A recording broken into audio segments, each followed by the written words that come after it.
the mound today, the lefty, Cade Crossland, making his 9th start of the season. He's a junior out of Rockwall, Texas.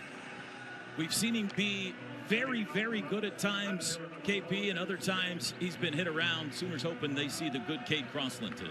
Yeah, and he's been really good for them lately. I know he had a few struggles there in Georgia, but regardless of that one inning, he did really good. And so he's been one of those guys where he's going to be our southpaw for the year, and he's been really good having that role. And he has that really good changeup, so he's going to have to utilize it today. See, his last start versus Georgia got hit around a little bit. And the first pitch of the game to Mitchell Sanford is fouled away. We are underway here in Norman. Yeah, and that's just a good start right there for Cade. I mean, that fastball is looking good at 94 so far. And so hopefully seeing what he has to bring to the table today would be pretty cool. Starting lineup for Mike Bianco today. Mitchell Sanford in his 36 career home runs leads off and takes strike 2. Utermark, Furness, Foley, 13 home runs on the year for the Kentucky transfer. Only 2 hits last night for the Rebels. The 0-2 is low and away. Both teams, you see the graphic in the top left corner with the exact same SEC record coming into play, both 12-10.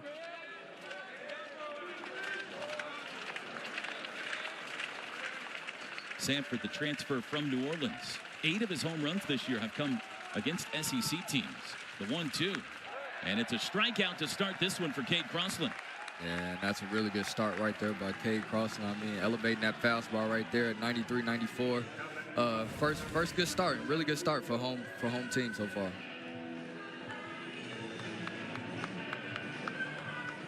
High fastball. Sanford goes down swinging. Luke Hill now. 7-game hit streak for Hill. He had one of the 2 Rebel knocks last night, hitting a team high 347 on the year. And he comes up empty on the fastball at 96 for Crossland. That's even a little higher than we normally see out of him. Big time junior college pickup for the Sooners this year. Crossland had to work his way back from injury early in the season. Came out of the bullpen when the year started. Found his way into the midweek starting role 3 or 4 weeks into the season, and then eventually into the weekend rotation. And that was the plan all along. When they got Crossland, they intended for him to be a weekend rotation guy along with the Witherspoon twins. Here's the 0-2. Little number back to the mound. And there's 2 away. And that's that changeup right there that I was talking about. I mean, getting Hill out there in front on that changeup and getting him to cap that ball right back to him is really good pitch right there. Could you see it being one of those things where, you know, he started off a couple former OU pitchers started off a little slow. I guess Cade Horton back in 2022, and he's starting to get a little better as the year progresses. Yep, certainly that's the hope anyway, and we have seen both Crossland and Malachi Witherspoon seemingly get better and better as the season's gone along. Kyson has been steady Eddie from day one. Sooners hoping that it comes together for them like it did 3 seasons ago when they took on this Ole Miss team for the national championship. Utermark now 0-2 the count. If you have not watched Ole Miss this year, this is the second baseman, 6'5", 250, Judd Utermark. 13 home runs on the year. He was 0 for 4 last night. The 0-2 from Crossland strikes him out swinging. And the Rebels go down in order in the first. Sooners grab the bats for the first time when we come back in Norman on Saturday. No score.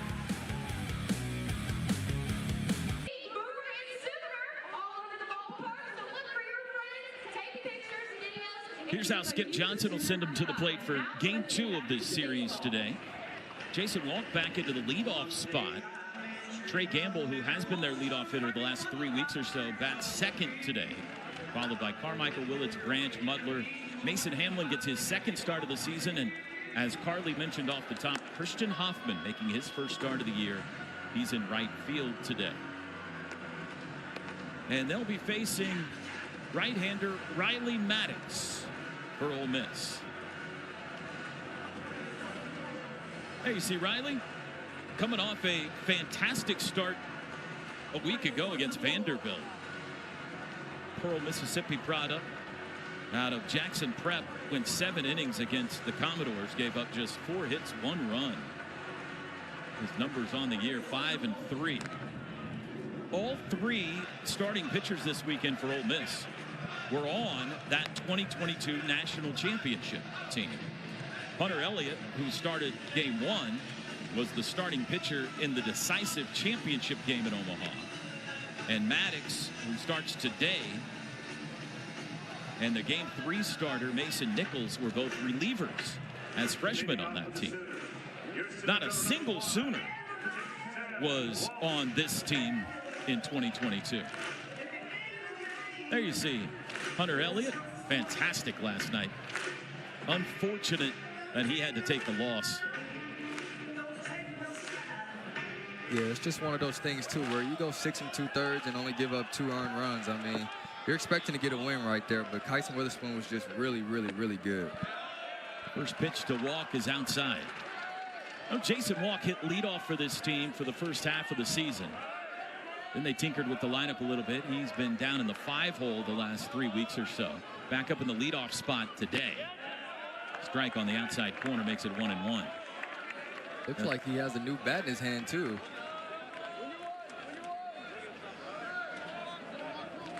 An electric athlete. If he gets aboard to start an inning, it's usually trouble. Pops this one up, back of third. Luke Hall will give it a look, but runs out of room. Carly was scrambling for her life down there. That's Carly. Yeah, a little bit of trauma from last year, guys. If you remember the regional at Elldale against Duke. Carly was in the dugout, the regional here last year, and was at the end of the dugout. Took a line drive. The 1-2 is lifted to left. Sanford, plenty of time and room, and he's got it for out number 1.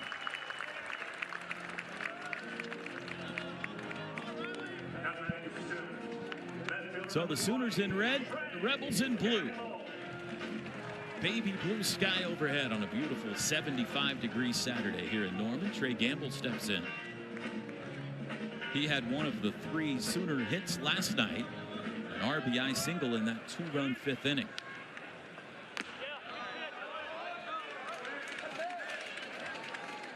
Turned out to be a fantastic pickup out of the junior college ranks for Skip Johnson and Reggie Willits this year. Gamble out of Salt Lake Community College. Foul tips that one. It's a ball and a strike.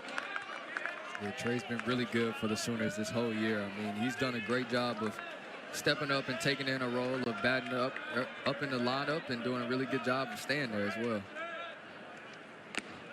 Leads the team with a .317 average on the year.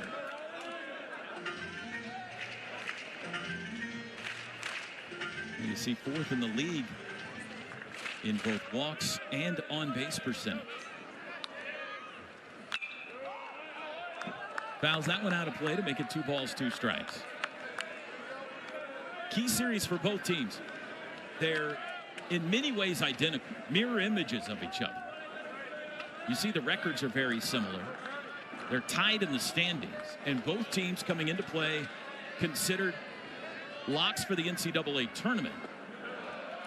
Both teams on the fringe of being a host in the NCAA tournament. There's about 5 teams, maybe 6 in the SEC that fall into that same category. Here's the full count pitch to Gamble, and it's a line drive base hit to right center field. That's headed up the alley, and that's going to get all the way to the wall. Gamble on his horse. He's headed for third. It's a triple. That's just beautiful swing right there by Trey Gamble, and that's what he does, Toby. He's just been so good and so consistent at hitting line drives. You know, he won't be someone who goes up there and has 15, 20 home runs on the season. You know, I think he has 3 or 4 home runs so far in the season, and it's just one of those things, man. He's a ball player. He does everything very good, everything at a high level, and he just plays hard. And that's something that I think that we're kind of missing in this game now is ball players. You know, a lot of times, a lot of guys are just trying to hit the ball hit the ball as far as they can and lots of swing and misses. But this kid is just one of those guys who loves to hit the ball at line drives and really drive in runs as well. That's the first triple of the year for Gamble, but for Oklahoma, it's their 15th, and that leads the SEC. Easton Carmichael, 45 runs batted in to pace the Sooners. A chance to drive one in here in the first. It's 2 balls and no strikes. Both of these teams have been very good first inning teams this year. Sooners have outscored their opponents 41-17 in the first. Rebels have outscored their foes 60-22 in the first.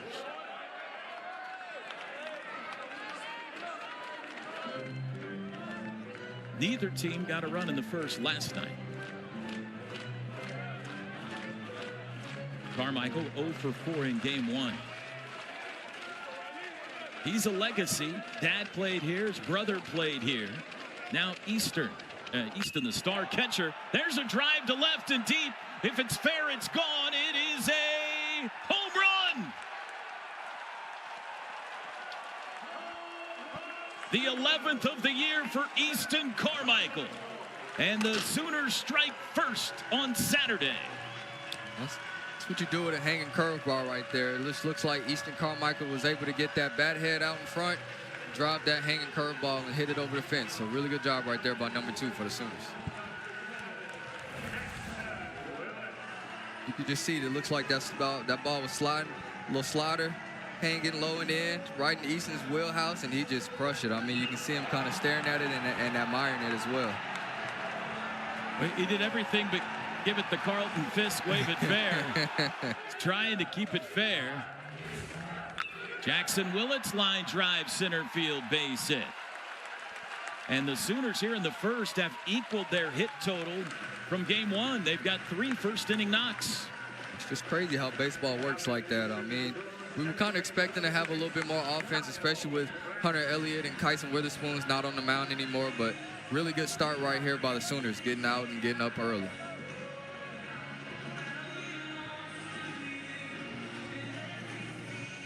There's Kyle Branch. Had a chance to talk to his father, Rusty, before the game today. Maybe you saw Rusty too, I'm not sure. Kyle and his brother Colby. Colby is the starting shortstop at Georgia. Squared off against each other last week down in Athens. And Rusty talking about how nerve-wracking it was for the whole family. Fun and nerve-wracking at the same time. Both Branch brothers played very well, by the way. Colby had a couple of home runs. Kyle had 5 hits in the series. Just a freshman. Did you ask Rusty how do they split time going to see both guys play? I did not. Both sons play. Grounded left side, that'll get through. 4 straight hits. Willits thought about going for third. Got back in safely at second. There's another Branch brother, by the way. There's a little Branch. I didn't know that. Yeah.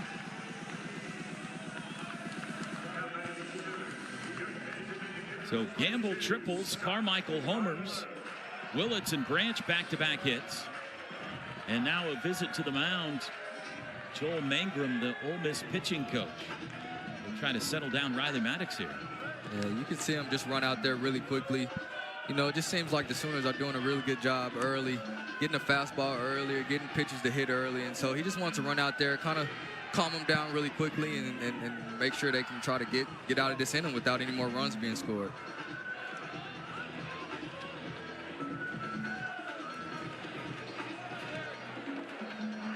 Home plate umpire Morris Hodges today going to go join the conversation.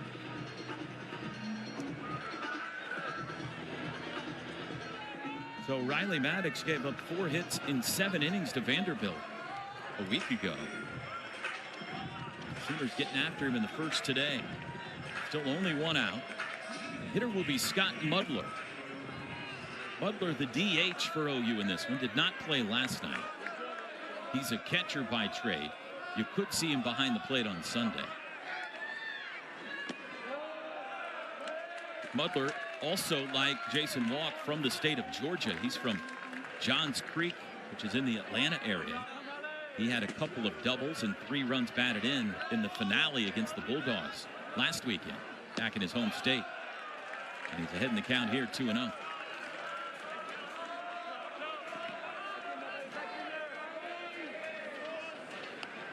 Only 1 home run on the year for Mudler, but he does have power. Has missed a good chunk of the season with an injury. 3-0. Riley Maddox, by the way, was high school teammates with Mason Nichols, who will get the start tomorrow for Ole Miss. It's got to be pretty cool being able to Great, huh? go to college with your high school teammate as well. It's a walk, and the bases are loaded. Yeah, they won 3 state baseball championships together, and then they won 2 football championships together. Maddox was the quarterback, and Mason Nichols, who we'll see tomorrow, was the wide receiver. Then, their freshman year in college, they win the national championship together at Ole Miss. Yeah, you don't have to remind me, you know that, right? Sorry about that, KP. Well, here's Mason Hamlin. Bases loaded, 1 out. Hamlin got his first start of the year last night. Went 0 for 2 with a walk and a run scored. He has been very productive in several pinch hit appearances lately, which earned him the start. In his last 7 plate appearances, he has 3 hits and has drawn 2 walks. Chops this to third. He'll step on the bag for 1, throw across, not in time, a run scores. And it's 3-0. Good effort by Luke Ball. It's the only shot he had, unless he chose to come home, perhaps. But he tried to get 2. Yeah, that's just one of those where kind of in between where you really want to go. I mean, that ball wasn't hit too hard right there, but one of those things where I think he made the right decision in trying to step on third and go to first, but Mason Hamlin's just too fast getting down the line there. Second run batted into the year for Hamlin. And now Christian Hoffman, making his first start of the season, fouls it back. Hoffman just 1 for 8 on the year. That 1 hit was a double. He's out of New Mexico Junior College. He is starting because their normal right fielder, Sam Christensen, has a sore shoulder. Grounded right side, and it's off the glove of Furness. Wow, he bare hands it and makes the throw to Maddox covering to end the inning. Great job by Furness there, keeping his composure. Easton Carmichael, the big blow in this one. A 2-run blast to left. It's 3-0 Sooners as we head to the second in Norman. Parade of major leaguers that stopped through Norman in the offseason to work with Skip. Clayton Kershaw first in line in that parade as the first pitch to Will Furness is fouled out of play.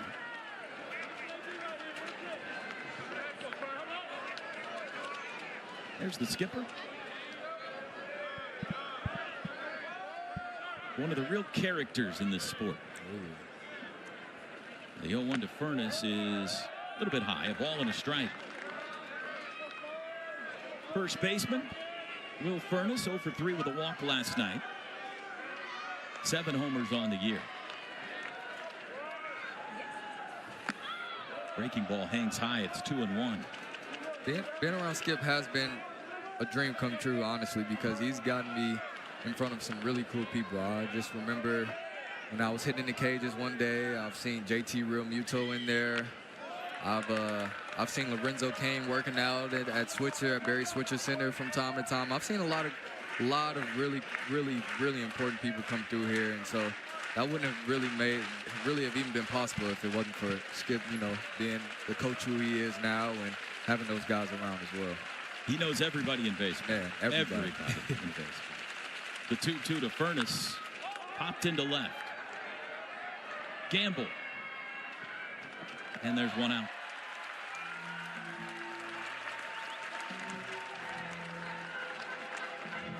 Crossland looks confident early, KP. Yeah, he's been looking really good. Looks like he's using that fastball, which honestly has a tick up on velo today, and using it well up in the zone. And so looks like a lot of the guys are getting late to the party and, you know, flaring it to the opposite field or striking out.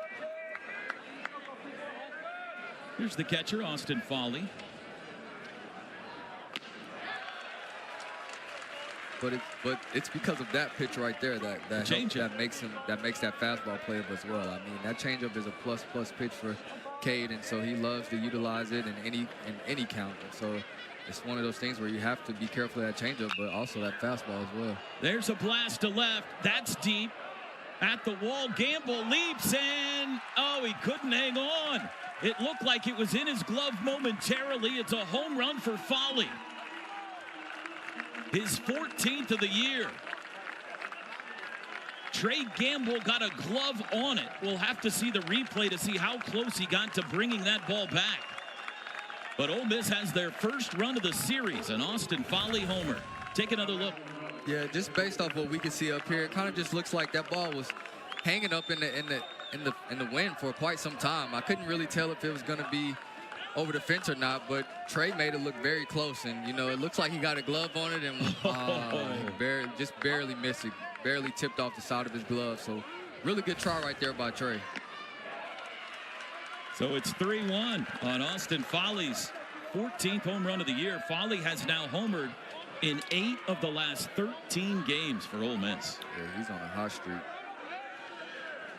Colin Reuter, the DH today, fouls that out of play to make it 0-2. Reuter did not play in game 1 last night. Junior out of Olive Branch, Mississippi, BYU transfer. I may have to go down and tell Trey, man, we need that catch. I told him That's I the would have kind called of play Kendall Pettis used to make all the time out there in left field here in Norman. You took a couple back that I can remember. One here and one in Wichita, Kansas. Yeah. Who was it here that you?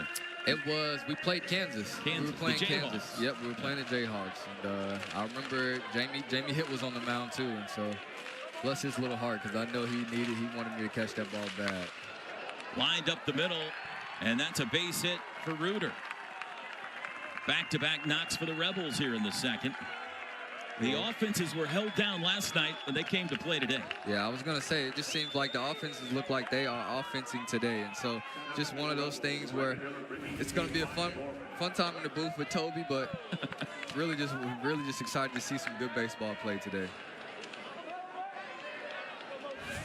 Just beyond the reach of Jackson Willits. Ryan Moorman now. Right fielder, 0 for 3 last night. Takes strike 1.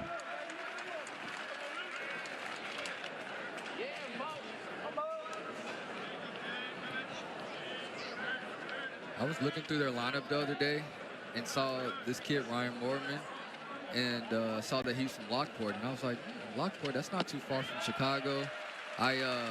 Just going to Brother Rice too. I know we get a lot of kids out there from Lockport. Yeah.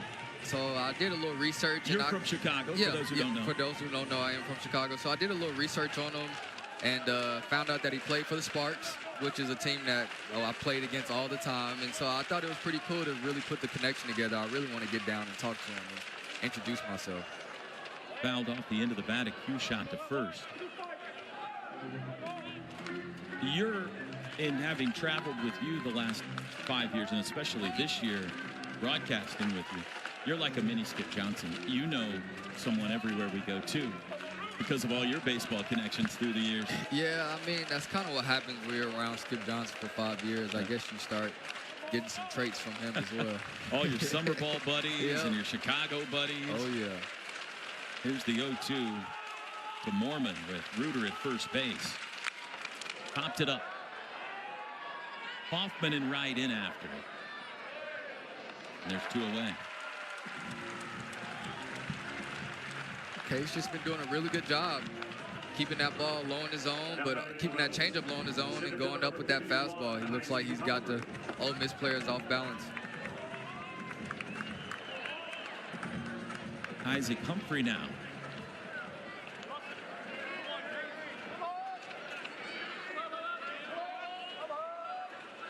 Humphrey nearly homered here last night.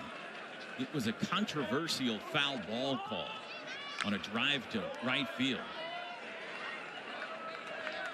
Wrapped around the right field foul pole or in front of it, depending on what color you're wearing. It was called foul. Rebels challenged it in the second inning against Kyson Witherspoon. There was no way to prove whether it was fair or foul on the replay, so the call stood. Ended up going 0 for 2 with a walk, and he pops it up on the infield. Dawson Willis at third, gives way, and it's dropped. Carmichael, the catcher, ended up making the play on it, but couldn't hang on, and Humphrey has new life. Yeah, it just looked like one of those plays where Dawson came sprinting in over there from third base. Looked like he wanted it the whole way, but kind of gave up when he saw Easton was hanging right over the ball. And so one of those things where a little bit of miscommunication between Dawson and Carmichael, but that'll be something they talk about on the bench and figure it out. Let's see if Humphrey can make him pay for it here. No balls and 2 strikes.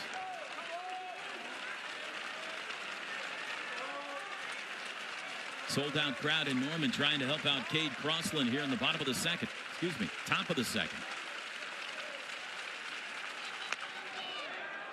Right field. Off the end of the bat. Hoffman, side retired. The Rebels get a run. An Austin Foley long ball. His 14th of the year. And it's 3-1 Sooners on Saturday.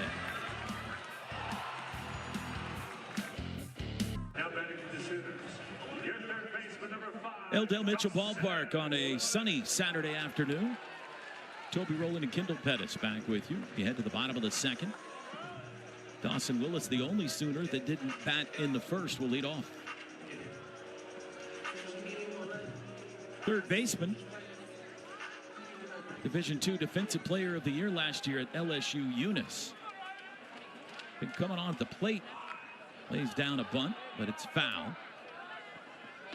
See him trying to utilize that speed right there. I mean, he's up there in the top 5 in the SEC for stolen bases. So really good job right there trying to execute a bunt by Dawson, but just couldn't get it fair. 255 average. He's been in the lower 200s much of the year, but has been better in SEC play. Last night 0 for 2 with a walk and an RBI. Drove in one of their 2 runs on a fielder's choice groundout.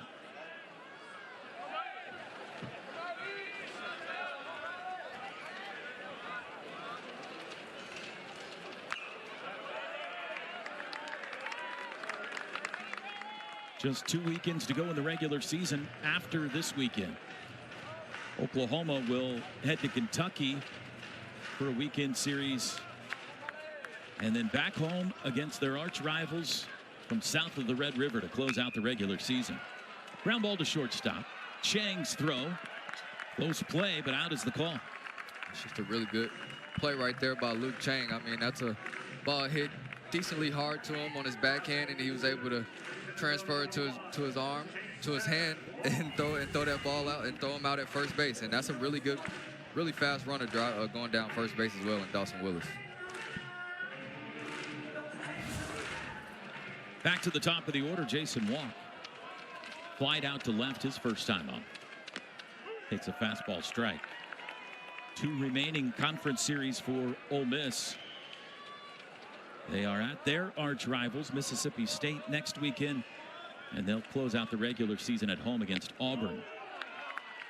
Auburn, who has already taken a game from Tennessee on the road today, by the way. They're one of the teams tied at 12-10 in the conference standings. OU, Ole Miss, Auburn, and Alabama all at 12-10 currently in a 4-way tie for 7th place. There you see the standings. Tightly packed. And it will shuffle a lot today. Strikes out Walk for out number 2. First strikeout for Maddox. There are 3 double headers today in addition to a full slate of games, so we'll see the standings shuffle a lot. I'm sorry, KP. Oh, yeah, I was just going to say that's a really good pitch right there. Looks like that slider was hanging, but it was a backdoor slider and was able to get Jason Walk swinging and missing on it. Trey Gamble tripled to the wall in right center and scored the first run of the game. Swings and misses at a breaking ball.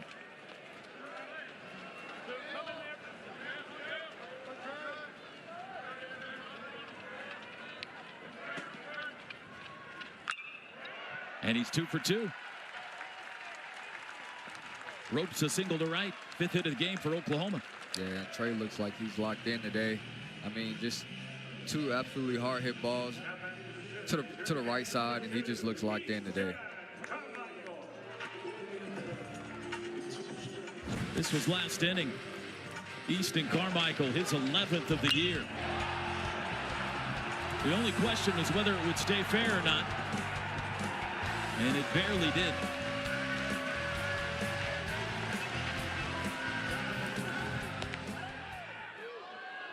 That was a close play at first, and Ole Miss has picked off more base runners than any other team in the SEC by a wide margin. You got to be careful when you're on the bases against these guys. 17 runners picked off by the Rebels pitching staff this year. Next closest in the SEC is 10. Well, just based off seeing this pickoff move right here by Riley Maddox, I can see why. I mean, that's quick feet on the mound right there, and he's getting rid of that ball really quick. You can't have any movement going towards second base, or you'll be picked off.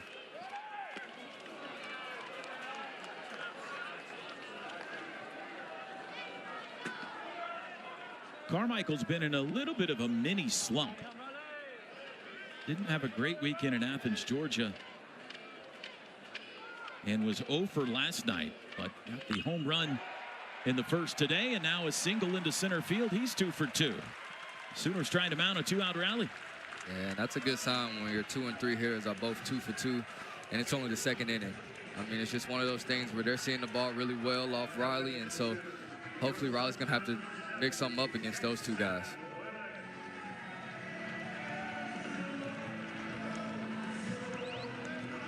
Jackson Willits singled his first time up and came around to score. He bats with 2 on, 2 out.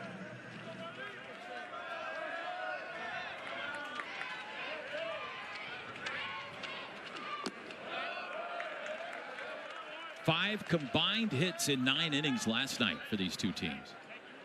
We've had 8 in not yet 2 innings today.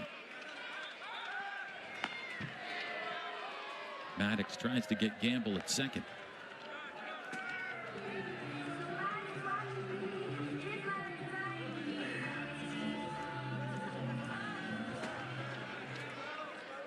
Willits a switch hitter, batting from the left side. Ball and a strike. Does this team lead the SEC in pickoff attempts as well? Yes. Okay. By a wide margin.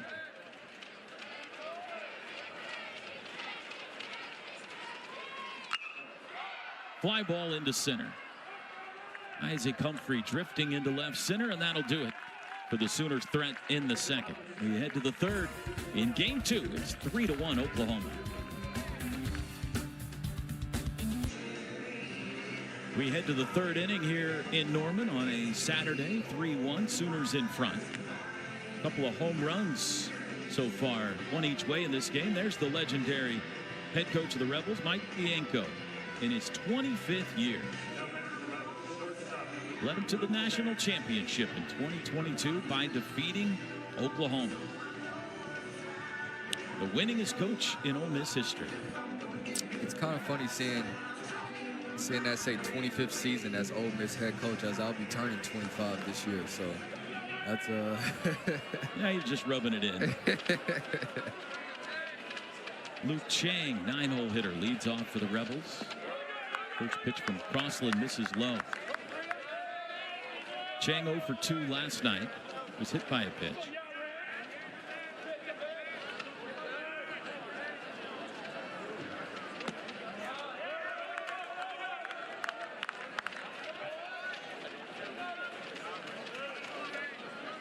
Rebels have been a good road team this year. 7-5 on the road. They're 6-4 on the road in SEC play. The strike. They swept Missouri on the road. Won a series at Kentucky on the road.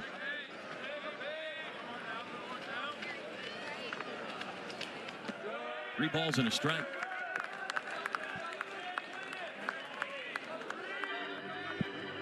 There you see. Road Rebels, they still got one more next weekend down in Starkville. Strike called. The count is full to Chang.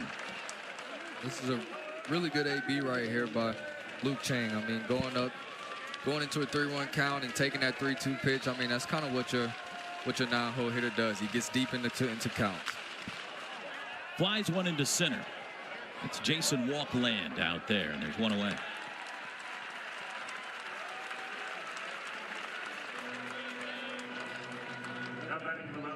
Top of the order, Mitchell Sanford. One time through for Crossland, 2 strikeouts, no walks. He's given up 2 hits and the 1 run on the Folly homer. Sanford a strikeout victim his first time.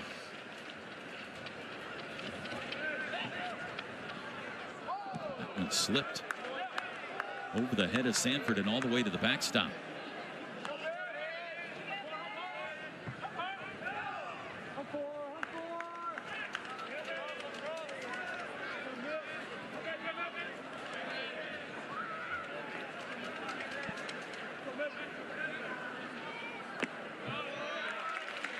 Outer half strike. So the Sooners down a couple of starters now. Dayton Taki fractured his ankle last week in Athens. He's out for the rest of the regular season at least. And we told you about Sam Christensen out of the lineup today with that sore shoulder. Both left-handed bats. There's Taki. He was having the game of his life, Kendall. Yeah, he was. In Athens when he broke his ankle. Yeah, it was just really sad to see after the performance he had there in Georgia. But I will say it's one of those things where you never want to see a player go down, but it's one of those things as well, like from a bench player's perspective, it's one of those things where now you're like, okay, now I think I have a chance to go out there and prove myself as well. And so I think that's something that guys like Christian Hoffman and Mason Hamlin are trying to go out there and do right now. Crossland got him again. 3rd strikeout. 2nd time he's gotten Sanford. 2 outs. Crossland's looking good. Looks like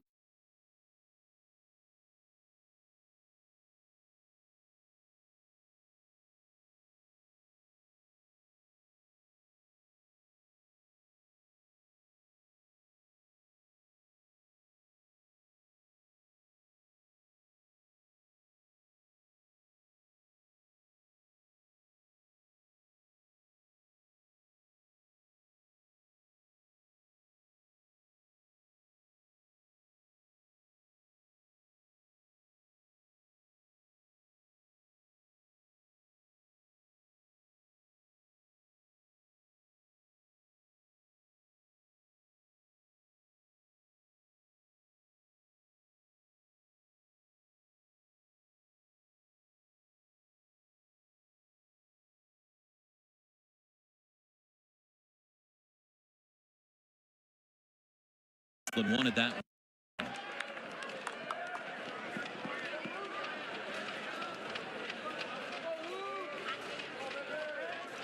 Rebels haven't been to the NCAA tournament since they won that championship in 2022. They're going back this year. Swing and a miss. They'd like to host Swayze Field, one of the iconic venues in the sport.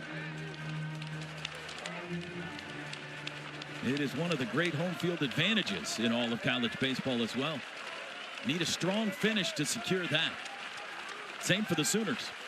Here's the 2-2 with 2 outs. And Hill stays alive.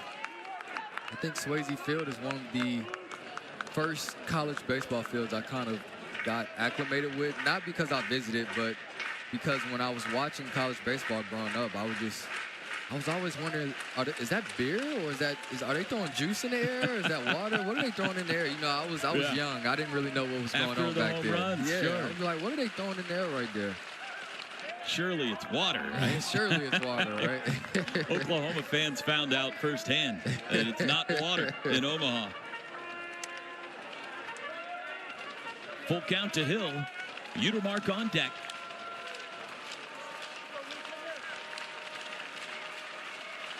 Crossland.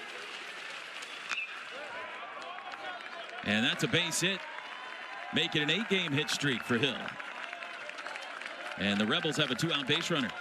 That's just a really good piece of hitting right there by Luke Hill. I mean, letting that ball get deep. That fastball looked like it was up over the outer part of the plate, and he let that ball get a little deep and drive it to center field. Really good swing right there.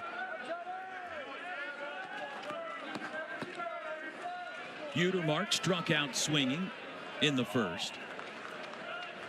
13 home runs on the year.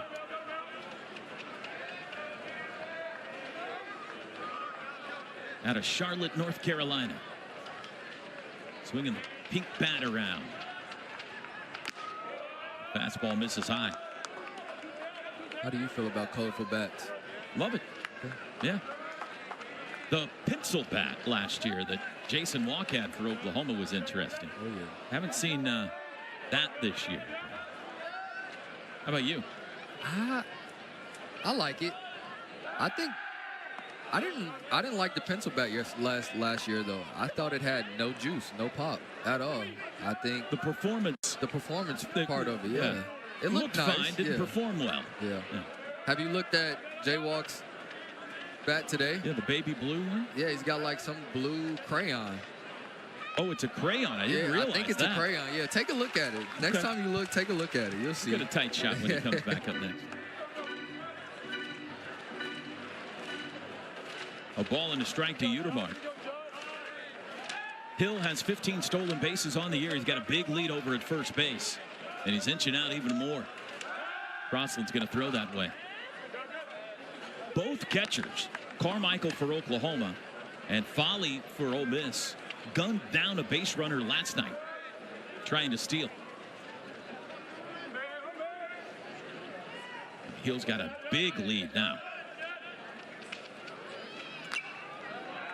Foul back, 1-2 the count to Utermark. I've always liked to get bigger leads against lefties. One, because you can see some lefties can be a little funky and things like that, but you can pretty much see if they're coming home or if they're coming to first base. So you can usually, when a lefty is on the mound, you want to get an extra step, just because you want them to be worried about you over there and hopefully leave something for the batter to hit. Give him something to think about. Oh yeah. Put his mind on you and not the batter. Second baseman Branch playing Utermark up the middle. He's got all the right side of the infield open if he shoots one the other way. There the runner goes. They got him picked off. Throw down to second, and he stole it anyway. Luke Hill stole it anyway after the pickoff, and now he's in scoring position.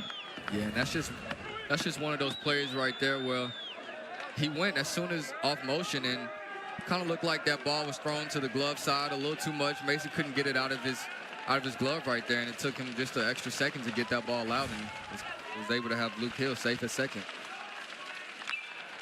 Popped up right side. Will it stay in the park?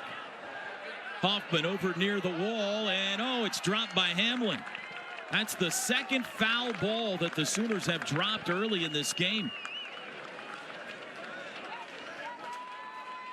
It's got to be the right fielder's play, right, Kendall? Yeah, it's just one of those things where you see Christian sprinting over there to right field. Looks like he might have had a play on it if he would have been able to call Mason Hamlin off. I mean, that's just a tough play for any first baseman. You're going back on that ball, and that ball's dancing on you and out there up in the outfield. And so that's one of those plays where as an outfielder, you want to make sure you call that first baseman off and take that ball for yourself.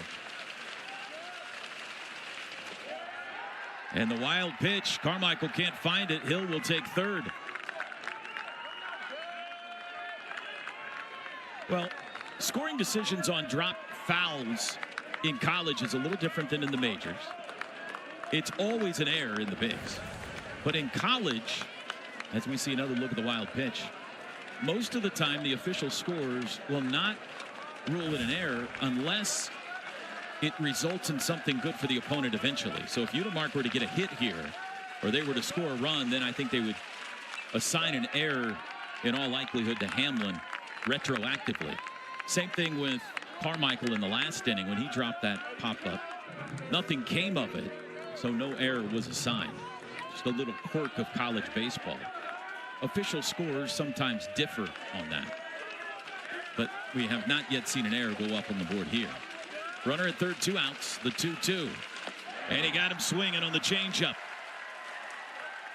Luke Hill stranded at third. Make it 4 Ks for Crossland. We played 2.5. It's 3-1 Sooners.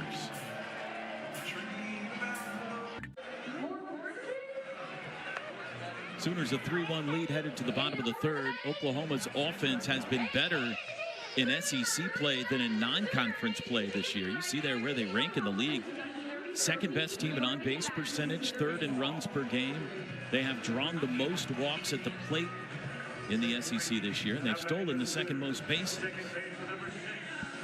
That's the way you want it, KP. When you get into conference play, you want everything to get better. And so far for Oklahoma, the pitching steals a lot of the spotlight. The Witherspoon twins and Dylan Crooks, but this Oklahoma offense has been pretty good for them this year. Yeah, I was going to say, usually you hear a lot about the pitching here at Oklahoma, but seeing all of those offensive categories that Oklahoma ranks top 3 in, I mean, that's pretty impressive to also have that and also have the Witherspoons and also every other pitcher that is on staff here at OU as well. Kyle Branch singled back in the first. One of 6 Sooner hits off of Riley Maddox. And he flies this one into center. Isaac Humphrey out there on the big OU logo. 1 away.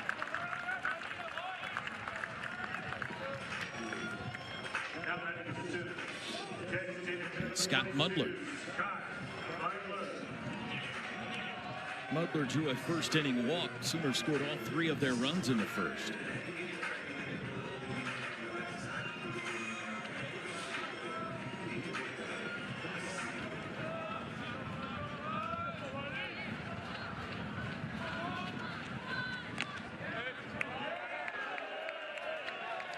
Riley Maddox asking, where'd that pitch miss?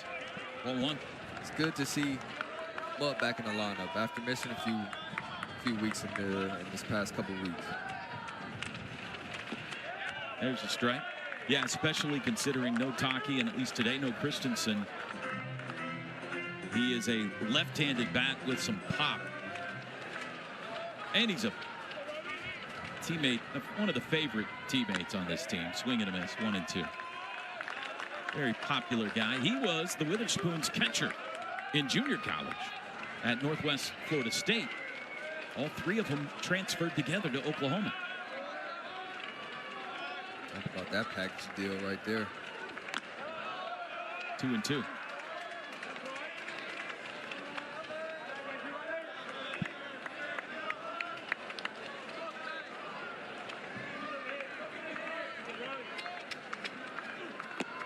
And the count is full. It's a really good beat, really good at bat right here by Scott Mudler, especially after Kyle Branch goes up there and, you know, hits the ball, squares the ball up, but doesn't see too many pitches. And so he's able to go out there and fight to a 3-2 count and put another good barrel on the ball. And unfortunately, it results in an out. 3 straight outs recorded by Isaac Humphrey in center field. 2 outs now for Hamlin.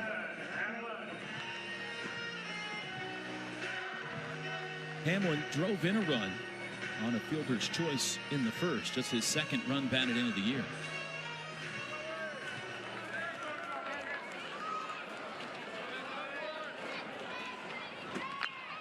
At the end of the bat, Utermark at 2nd. It's a 1-2-3 third for Riley Maddox.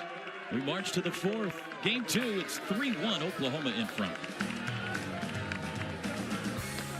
Over this year to help you guys get back to the place in Omaha? Well, one of the, you know, obviously through the season, there's a lot of different mantras and things to focus on, the normal things that you would think of as a ball player. But one of the things that we had to improve on was, you know, we used the metaphor shower well, meaning you got to be able to get over what happened the day before. And in this game is so important, as you know, you play so many games, and it's not just your individual successes and failures, but as a team. You know, so you know, again, using that metaphor, we got a flush last night. You know, Witherspoon was too good for us, and we got to play better today. And today's another day. And what you want to do is not fall into those bad streaks. And so today's a big day for us. Coach, we appreciate it. Good luck the rest of the season. All right, guys, appreciate you. Thank you, Coach. Mike Bianco. Leadoff single for Will Furness. And here's Foley. Homered his last time up.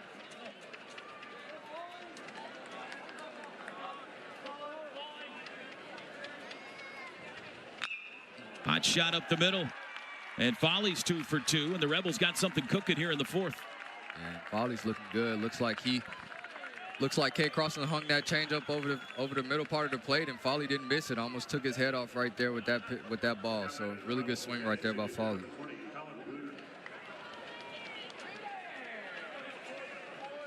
Colin Reuter singled his first time up.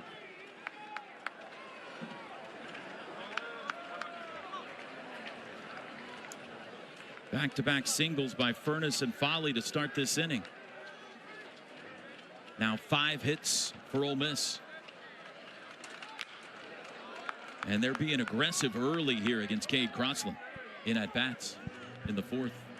Yeah, he's in some trouble right now early in this inning. Got man on first and second, nobody out, but we'll see how he does here.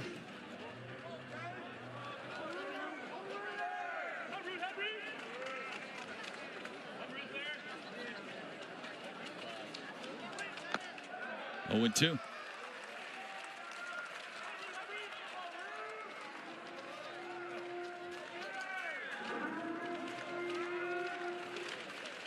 Crossland 4 strikeouts, no walks.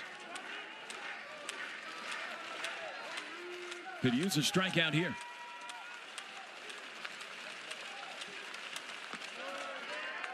And Reuter doesn't chase the high changeup. Ball and 2 strikes. Yeah, definitely not where that changeup was supposed to be. Might have just released that a little too early, but definitely want to get that changeup low in the zone, because changeup up in the zone right now with men on, you definitely don't want to see that ball go over the fence.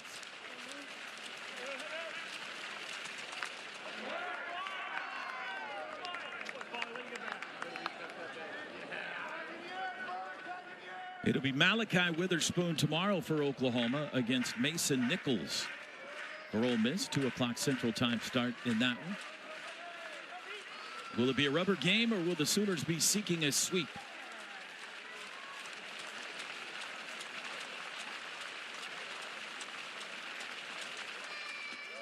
Two and 2.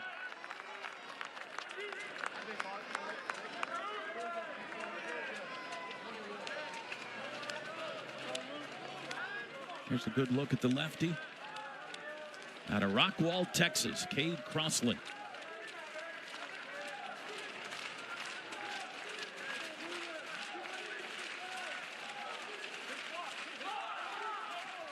And he'll throw to second base.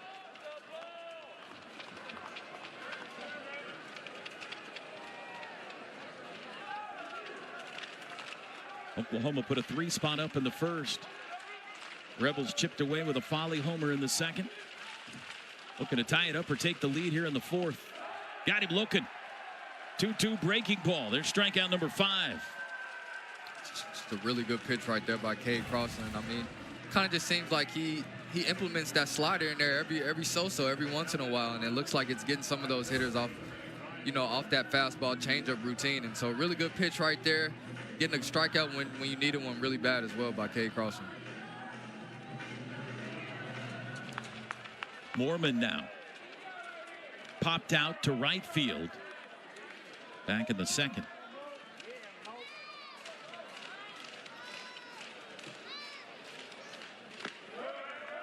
Oklahoma has turned the most double plays of any team in the SEC in league play. 19 of them, including one here last night. Love one here to get him out of the inning.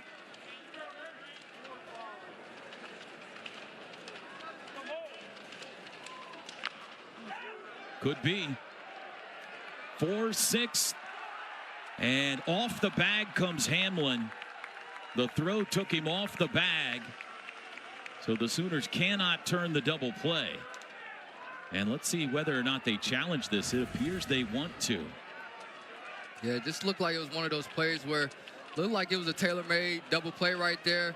Looks like Jackson Willich's throw kind of took Mason Hamlin up the line a little bit, and didn't look like he could keep his foot on the bag. But we'll see. Challenge the play at first base. I think he might have him. I can't tell.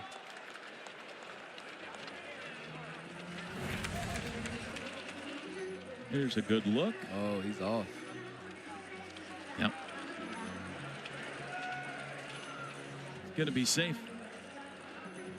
That's just a tough break right there. I mean, you think you're about to get out the inning right there with a double play, and comes back and bites you with now you got man on first and third, and you feel like you got to have to get another out right here. So Kay Carlson's gonna have to get back into his routine. I just saw him on the mound, like, okay, like we can tell he's safe. Like, let's go. He should he had the ball in his hand, and he's like, okay, like the replay is over. Like, I get it. He's gonna be safe. Like, let's continue. So after review, he's ready to the go. runner is safe. Oklahoma will have one remaining challenge. Well, here's one more look.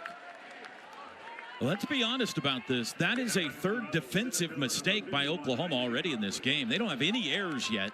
That's not an error because you can't assume the double play. They were able to escape in the second and third after dropped foul ball pop-ups. Should have been out of the inning there. See if the Rebels can make them pay this time. On the corners, 2 outs for Humphrey.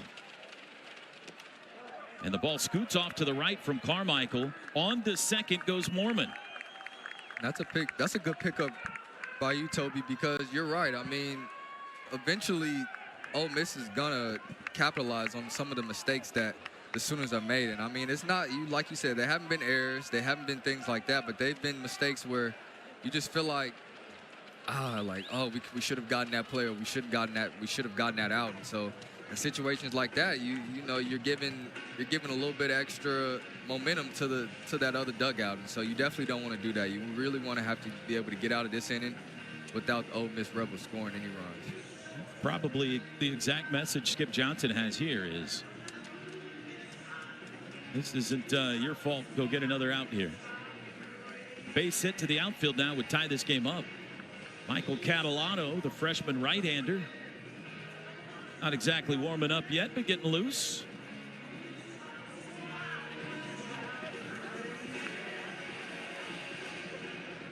And the meeting on the mound is over. So in the second inning, after Carmichael dropped the pop-up, Crossland was able to get Humphrey to fly out to right in the inning. In the third, after the drop pop-up, he came back to strike out Utermark. What will he do here in the fourth after the missed double play opportunity? 2 outs, runners at second and third.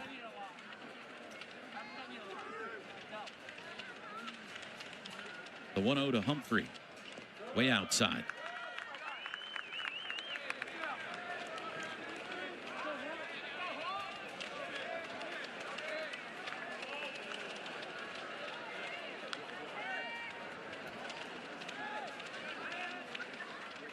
Big moment early in this game, and it's 3-0. If he loses Humphrey, shortstop Luke Chang is on deck.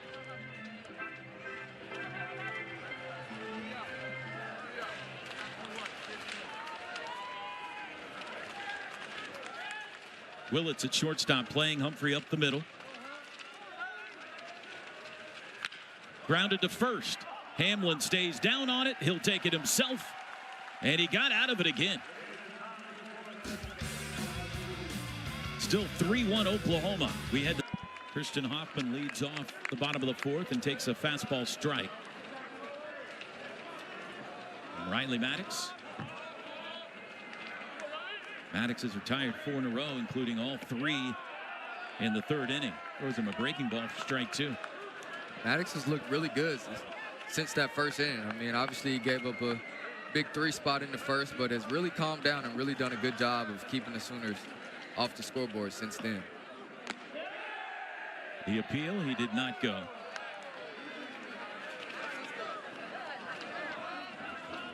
Hoffman has big power. We've seen it in batting practices, not in a game yet. But if you were going to have a home run derby on this Oklahoma team, he might win it. For distance anyway. Goes down swinging here, though, to start the fourth. Yeah, and I mean, just looking at his size up there at bat, you kind of wonder why he hasn't been playing. But that just goes to show that, you know, it's tough to play in this league, and it really is. It doesn't really matter what you look like, how big or small you are. It's some really good ball players in this league. Second strikeout for Maddox. Dawson Willis grounded out to shortstop first time up.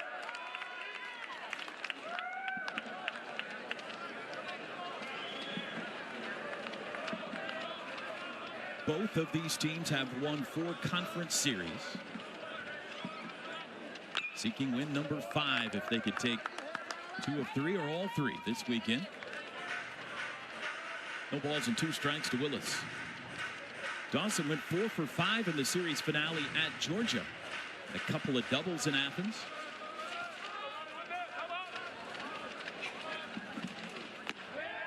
And Maddox has another strikeout.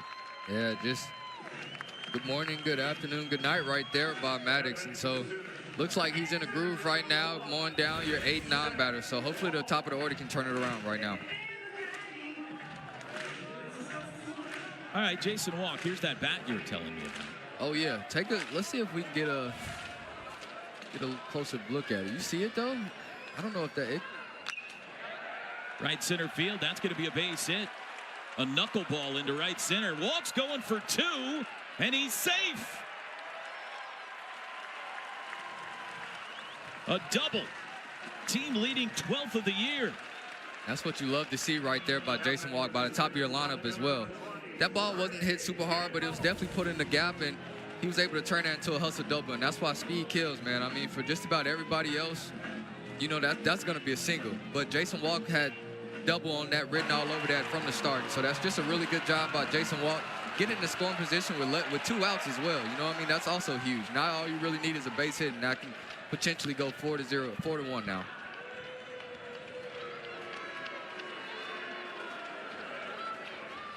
And Foley wants to go talk to Maddox.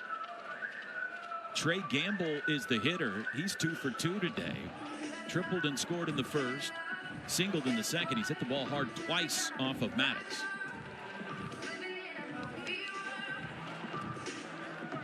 Seventh hit for the Sooners. 3rd extra base hit of the day.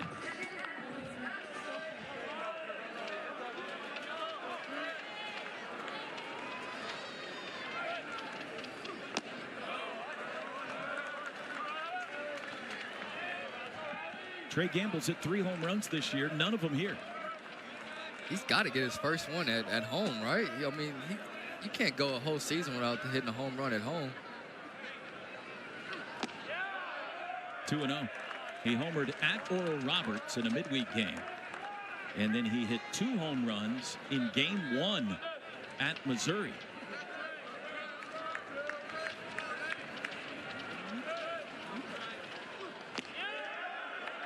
Takes the off-speed pitch for a called strike. Jason Walk out at second after a 2-out double. Sooners trying to add to their lead here in the bottom of the 4th.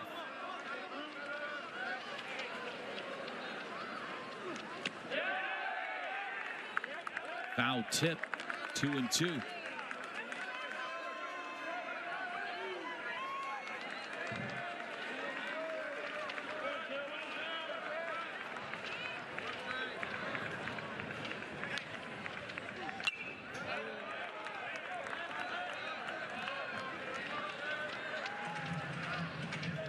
Good battle here. In fact, the 2 and 3 hole hitters, Gamble and Carmichael, are a 4 for 4 combined today off of Maddox. Maddox needs an out to get out of this jam created by the 2-out double. Fouled out of play. Yeah, well, Trey isn't going to make it easy on Maddox. I mean, this kid is an on-base machine. Obviously leading the Sooners in on-base percentage, and pretty, I don't know if he might be 1, but he's definitely in the top 5 of OBP here in the SEC play. So really good job right here by Trey, fighting off some pitches and really making Maddox fight right now. Got him. Maddox wins. Got it with the breaking ball that dove under the hands of Gamble. 4th strikeout for Riley Maddox. 3rd in this inning. And on to the 5th we go in Norman. Still 3-1 OU.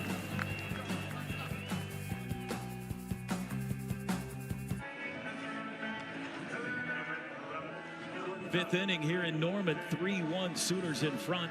5th inning of work for Cade Crossland. You see his day so far. 5 hits. He's allowed just the 1 run on the Folly homer.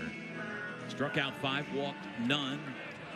He's had to get 3 extra outs in this game, or that pitch total would be down lower than it is currently at 68. What do you think of his day so far, KP? Yeah, I think he's done a really good job. I think he's done what a Saturday starter is supposed to do. You know, he's done a really good job of limiting damage. You know, you're going to give up a few runs, especially not a few runs, but a few hits, especially to a offensive powerhouse team like Ole Miss. And so he's done a really good job of limiting those hits to singles and things like that, and just done a really good job of getting out of innings when most needed to.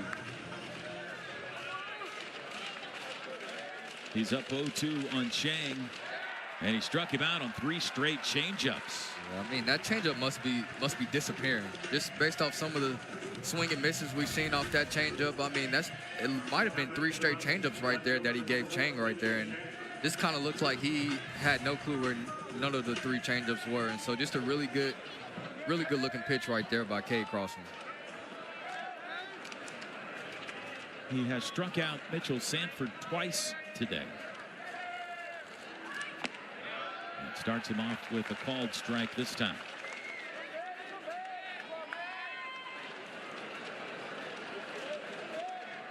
Crossland's season high for strikeouts is 8 against Vanderbilt. Struck out 7 at Alabama. He's got 6 so far today. There you go. We don't have to keep track. That man's doing it for us. A ball and a strike to the left fielder. 2-1.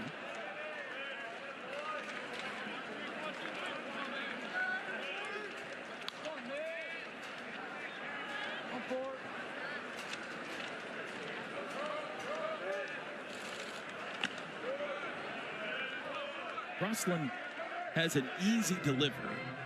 Some guys look like they're working really hard when they're out there to get it up at 95 miles an hour. This is fairly effortless.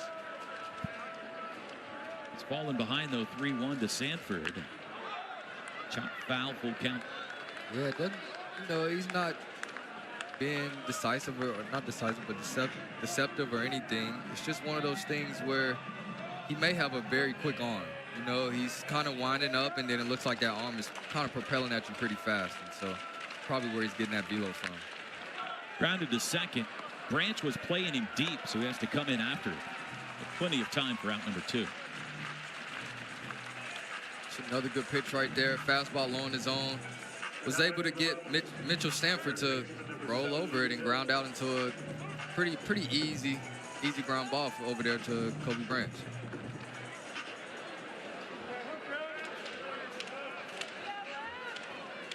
Cal, my apologies, not Kobe.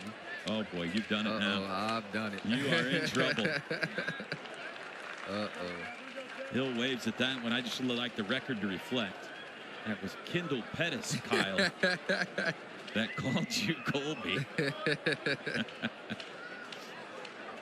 Wow. The whole Branch family is coming after me now. That's yeah. There's a bunch of them too. We saw them all in Georgia last week. Hill 1 for 2. He extended his hit streak to 8 games last time up with a single. He bats with 2 outs, nobody on in the 5th.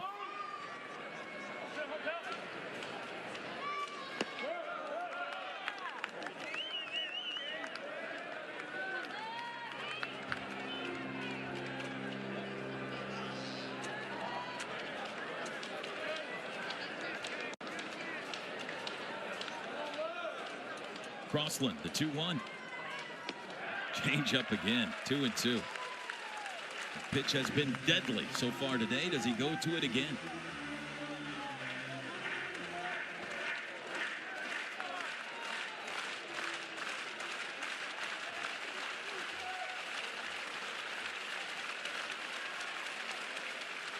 Here it comes. Full count.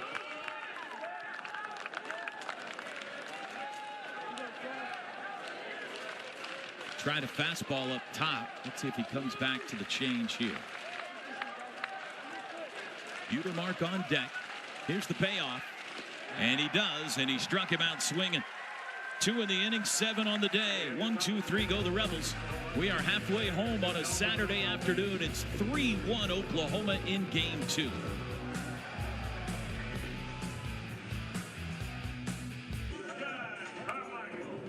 Welcome back to Norman. Proud tradition here for the Sooners. You see the 11 College World Series appearances, the latest in 2022. 2 national championships there in red, 1951, 1994. Which it was 2022 that brought these 2 programs together. TD Ameritrade.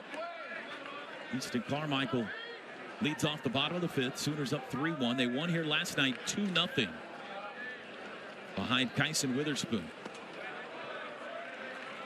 2-0 the count. Ole Miss has the 1 national championship in 2022. They have been, as a program, to 6 College World Series. Long fly ball to left. Carmichael gives it a ride again. It is gone off the scoreboard. His second of the day. And it's 4-1 Oklahoma in the 5th.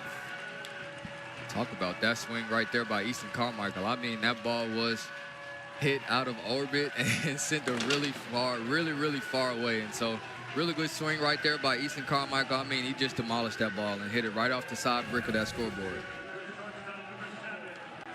Looks like it was a fastball. Looked like it gave him to him. Hey, middle. He keeps trying to throw that ball middle in on Easton Carmichael, and he's beating him to the spot. So that's just another really good swing right there by Easton Carmichael on a 91-mile-an-hour fastball.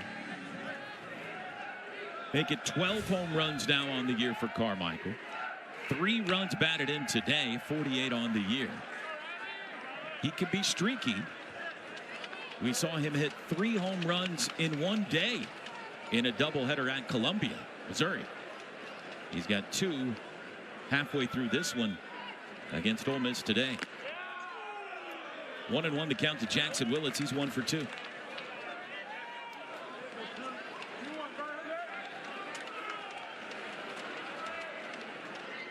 Easton Carmichael was not on that 2022 team that lost to Ole Miss in Omaha, but his brother was. Yeah, he was.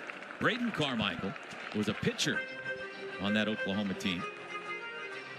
So he's trying to avenge his brother. Yeah, he is. And I think Braden, whether he's watching this in person or on live TV right now, I know he's probably smiling. Strike 3 called to Willits. That's 5 Ks for Maddox. To kind of piggyback on, some of the regional appearances and NCAA appearances and Omaha appearances, it's kind of cool to, sit back and see, NCAA regional appearances 2022, 2023, 2024, and kind of realize that, you were a part of that, and you kind of put a stamp on the program, put a stamp in your heart for the program. And so I think that's really cool to come back and be able to see those years. Here's Branch, 1 for 2.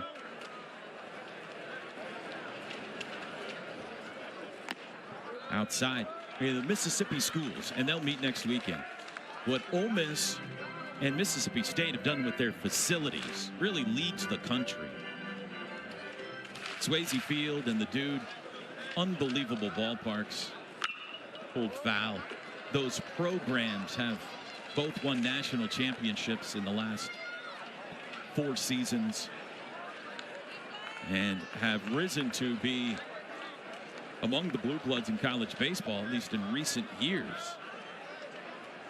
Mississippi State's got an open coaching job now. They dismissed Chris Lemonis last week. Pitches high and tight. Oklahoma has been living in a different neighborhood in the Big 12, but they enter this conference with a proud tradition of their own. 11 College World Series appearances and 2 national championships. That's the 3rd most in the SEC national championships, behind only LSU and Texas. Texas and Oklahoma come into the SEC with the 2nd and 3rd most titles in the league as they enter. This is not exactly adding a couple of rum-dums here. The already by far toughest conference has gotten tougher. And after a walk to Kyle Branch, Riley Maddox's day is done. Mike Bianco out to make a pitching change. Well, the Rebels go to the bullpen. Sooners up 4-1 in the bottom of the 5th.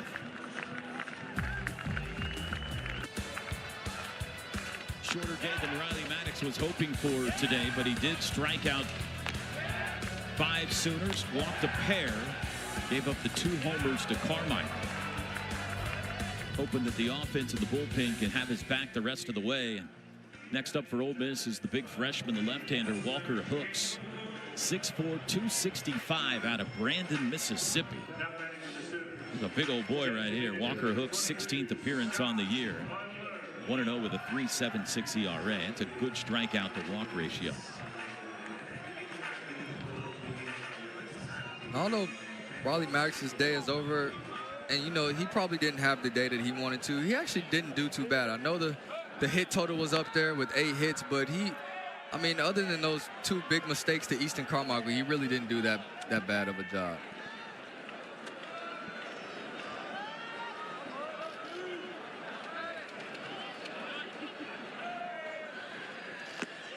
Strike called. He's an imposing figure out there, Walker Hooks. Facing Mudler. Mudler has walked and flied out today. Rips that into right field. That almost hit Branch on the way by. Kyle had to slow down a beat, so he'll stop at second. 2 on, 1 out. That's a really good start right there by Muller against the new pitcher. I mean, coming in facing lefty-lefty matchup, and he goes ahead and throws a few breaking sliders, breaking curveballs, whatever they may be, but Muller just stays in there and drops that and pulls that ball and drops it to the right center, or not right center, but right field. Really good job right there by Scott Muller. I don't know if we get another replay of that base hit in the control room. That did not miss Branch by more than a whisker. Oh, yeah. Here's Hamlin. 0 for 2 with an RBI. He takes a ball. Let's take another look at this base hit by Mudler. Ooh. Whistled by the shins of Branch.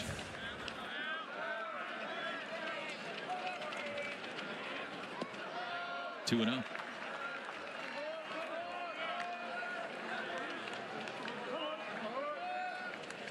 Oklahoma has hit lefties well. They had a lefty problem early in the year. They had a losing record against left-handed starters, but they have ripped off 5 straight wins against left-handed pitchers, including last night, left-handed starters, including last night's victory over Hunter Elliott. Tinkered the lineup a little bit. Reggie Willits moved some guys around. They have hit well against lefties the last month or so. Very well. See what they do here against Walker Hooks. Runner takes off for third. Pitch is taken. No throw. Branch steals third.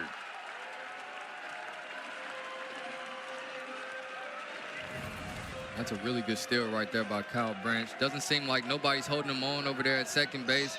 Bet you they didn't really expect him to be running right there, but he kind of has that shuffle and goes, and really good jump right there by Kyle Branch. Oh, he's running with the anger of the knowledge that Kendall called him Colby. First and third, 1 out, and a 3-0 count to Hamlin. And there's a strike. This is a big AB right here by a newer starter in Mason Hamlin. So really excited to see what he kind of does and brings to the Oklahoma team as well. Strike 2. Now 2 guys that have played very little this year for OU. Mason Hamlin here and Christian Hoffman in the on-deck circle. In the lineup due to injuries. Being asked to deliver in a very important conference series. Stays alive. Hamlin out of UT Permian Basin. Transferred here from there, originally from Falcon, Colorado.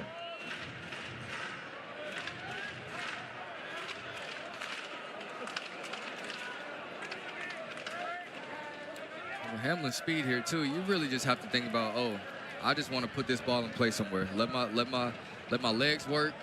You know, try to beat it out. No, don't try to ground out into a double play. But really, you're just thinking about putting the ball in play right here. And he walked him. And the bases are loaded for Hoffman. Second walk in the inning for Ole Miss. Third on the day. And now Hoffman in a big spot. He's 0 for 2. Talk about coming up in a big spot for your first ever start at home, huh? Wow. First ever start, period. As an Oklahoma Sooner, at least. He's 1 for 10 on the year. Bases loaded, 1 out. Fooled by the off-speed pitch.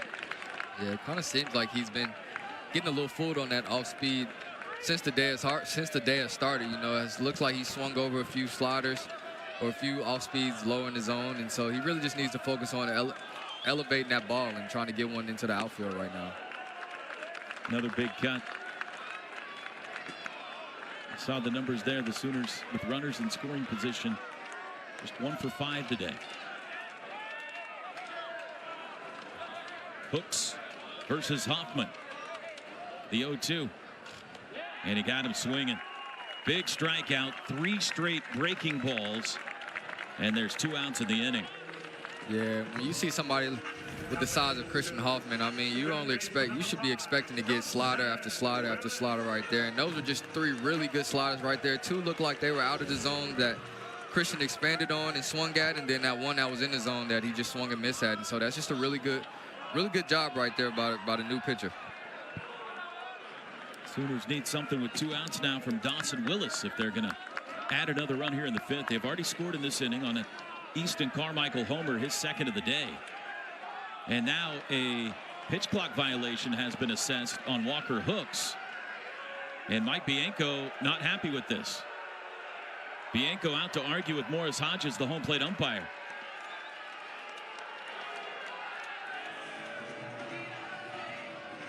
Bianco wants the crew chief, Clint Fagan, to chime in on this as well. He's called him down from third base.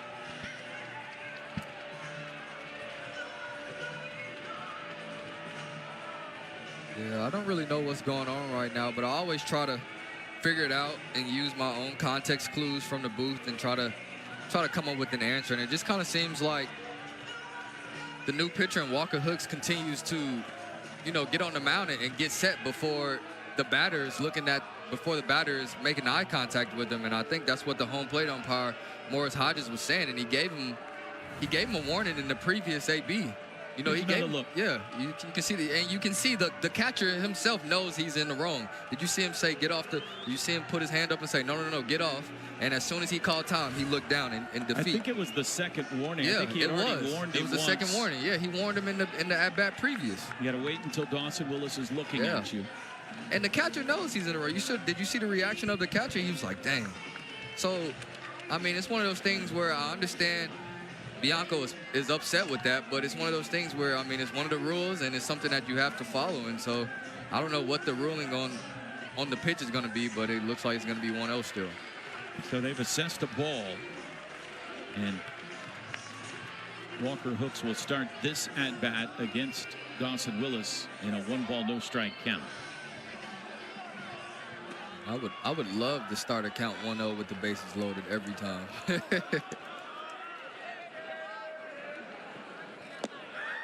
2-0. Branch at third, Mugler at second, Hamlin at first. Oklahoma trying to take a commanding lead here in the bottom of the 5th.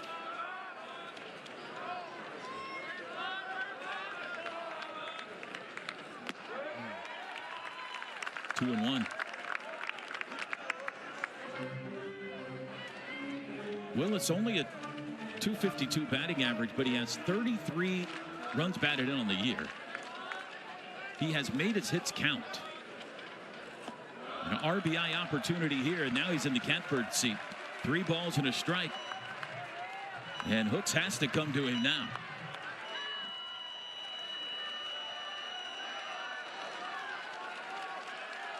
Bases loaded, 2 outs. The 3-1. And he walked him. And it's 5-1 OU. The ball to start the count was not inconsequential. An RBI for Willis is 34th. And that's just a really patient AB right there by Dawson Willis. I mean, you know, you see the bases are loaded, and you know you're wanting to put this ball game out of place right now. But you know, he took his walk. He was able to lay off some really close pitches and did a really good job of laying off those pitches that could have resulted in maybe a ground ball or a fly ball. So really good job right there by Dawson. Not only getting on base, but also getting an RBI right there out of it as well. Pitching coach Joel Mangrum, who gets to the mound quicker than any other pitching coach in America, on almost a sprint out there to talk to Walker Hooks. And we noticed briefly, by the way, Jason Walk will be the batter. He'll be batting right-handed for the first time today. It's a switch hitter, and he's using a different bat, right-handed. He's not using the what you looked it up was the baby blue. Yes, yeah, the Bobby Blue. Bobby Blue. The Bobby Blue. Bobby Witt's bat, right? Yeah, it's Bobby Witt's metal bat, which I'm confused. I don't know. He doesn't swing a metal bat anymore. He used to, but he's all wood now. Bobby Witt, who was an Oklahoma commit before obviously deciding to go play for the Kansas City Royals instead. Ball 1 walk. But he's not using the Bobby Blue here. 5-1 OU. Bases still loaded. Mudler at third, Hamlin at second, Willis at first. 2 runs in the inning. Walk is 1 for 3 today. That one hit a double last time up in the 4th.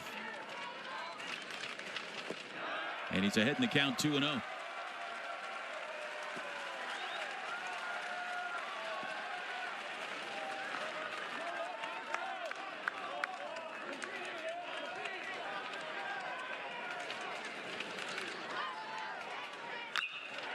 Grounded to short. Chang in the dirt, scooped on the backhand by Furness, and the inning is over. Sooners get 2. We go to the 6th in Norman in game 2. 5-1 Oklahoma in front. Easton Carmichael has homered twice on Saturday. With that series, and Auburn, Tennessee in a humdinger. They're in the 10th inning. Tied 4-4. That game's been suspended. Auburn won game 1 of their doubleheader earlier today. We're in the 6th. Oklahoma has pushed the lead to 5-1. Cade Crossland begins his 6th inning of work facing Judd Utermark, who he has struck out twice today. Flies this into center field. Jason Walk, 1 out.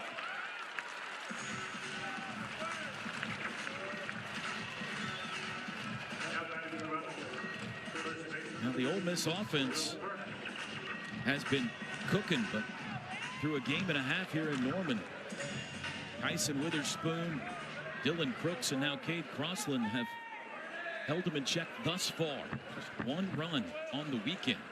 You're absolutely right, Told you. I mean, just looking, coming into this game as well, you see these numbers and you see their stats, and you see a lot of guys with a lot of home runs. You're really expecting some big offensive numbers, you know, put into Norman, Oklahoma. But starting pitching has done and just pitching in general for the Sooners have just done a really good job of, you know, creating some lazy fly balls, some soft contact on the ground. They've just done a really good job of, you know, moving the ball in and out, up and down. They've just done a really good job of it. Let's check in with Carly Murray down at the dugout. Foley has been on a hot streak. He's hit seven homers in the last 12 games, including 1 today. A few weeks ago in game 2 against South Carolina, the Rebs were up. It was top of the 1st. Bases were loaded with no outs. The catcher, Austin Foley, steps up to the plate and hits a grand slam. But what made it even more special, his mom caught the ball, guys. You don't see that very often. She was just roaming the outfield concourse, and she caught it. That's awesome. I saw that the day that it happened. I saw the replay of that, and she was filming. Look at that. Austin Foley's mom got the grand slam ball in South Carolina. That's amazing. What are the chances? I know, right? Is she here in Norman? I don't know the answer. No, she's not, guys. I went to try to investigate. She's not here. I think last year when we played in Vegas, I hit a home run and my mom caught it. Really? She caught it. Yeah, she caught it on the bounce, and obviously it wasn't as popular as big as the Foley home run, but I think That's she told amazing, me. though. Yeah, she told me she was out in the outfield and ended up catching her. She said it landed right next to her, and she just picked it up. I don't know what's more amazing, that she caught it or that you actually hit a home run. I think it's the home run part. I'm kidding. 2 outs, nobody on. Foley's 2 for 2 against Crossland today. The homer and a single in the 4th.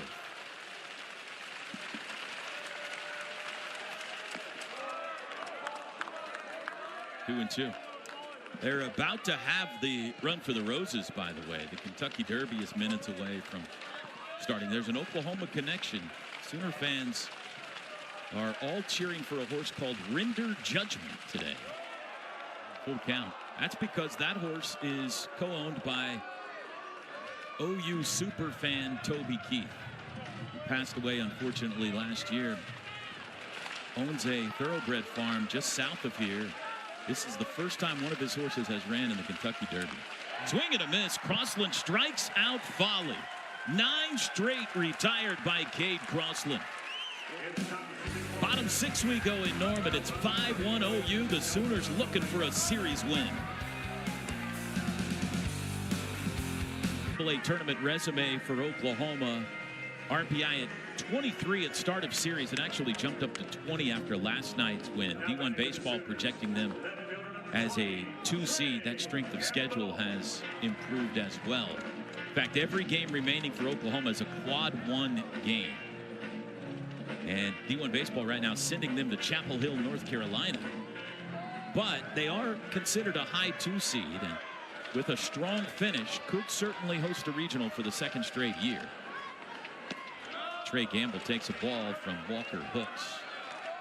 You know, the long time milestones, the bars you shoot for in the SEC have been 13 conference wins get you in the tourney, 16 conference wins, and you host a regional.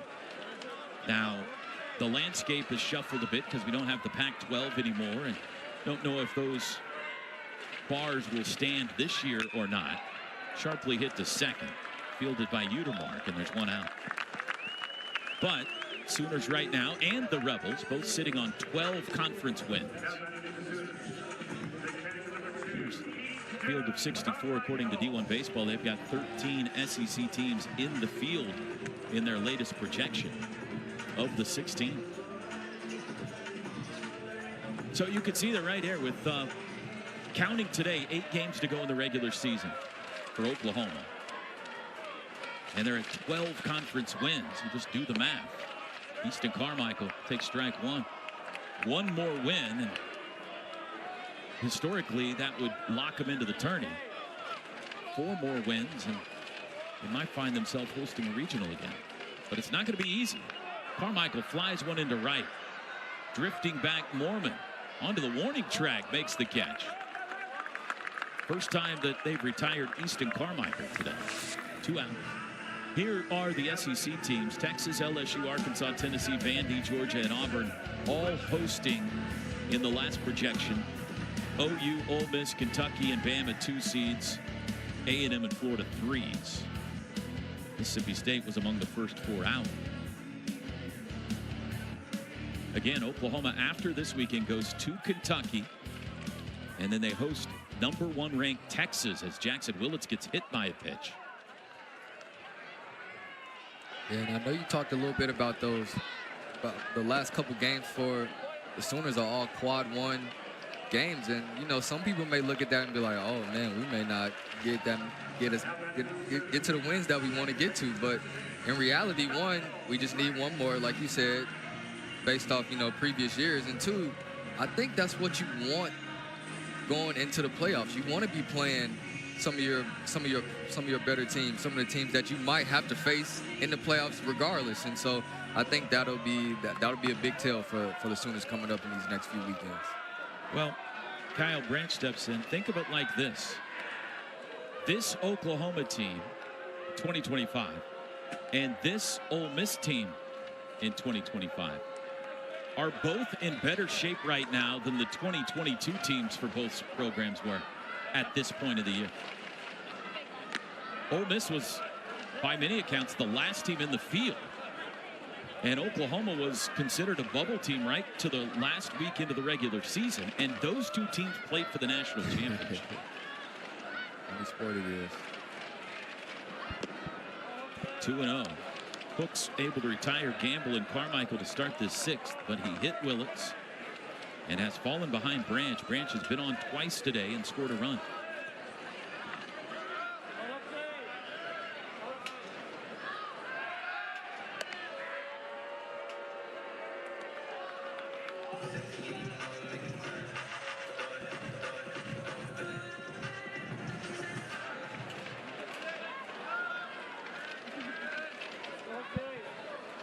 Sooner bullpen is active. A lefty and a righty warming up. We'll see if we see Cade Crossland again in the seventh or not. There's a strike on the inside corner. 2-1 to Kyle Branch.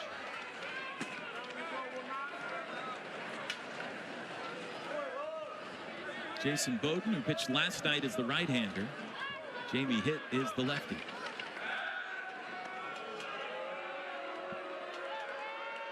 Bowden only threw 5 pitches last night. 3 outs on 5 pitches.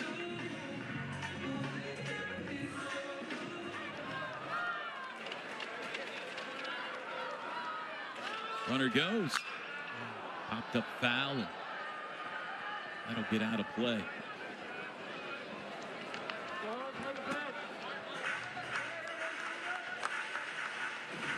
Bet you Bowden's arm probably isn't even tired from him throwing on the mound, but probably him tired from warming up all the time. You know, I know the nickname for him is Everyday Bowden, as some of the guys on the team would say, and so he's one of their guys. I mean, and we talk highly of him as well. So Willits takes off again, and again it's popped foul and out of play.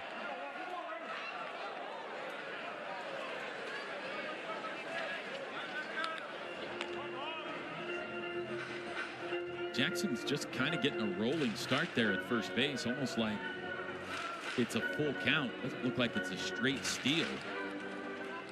At least the last 2 pitches. Let's see if he's running again here. It's a 2-ball, 2-strike count. And Hooks is going to keep an eye on him over there.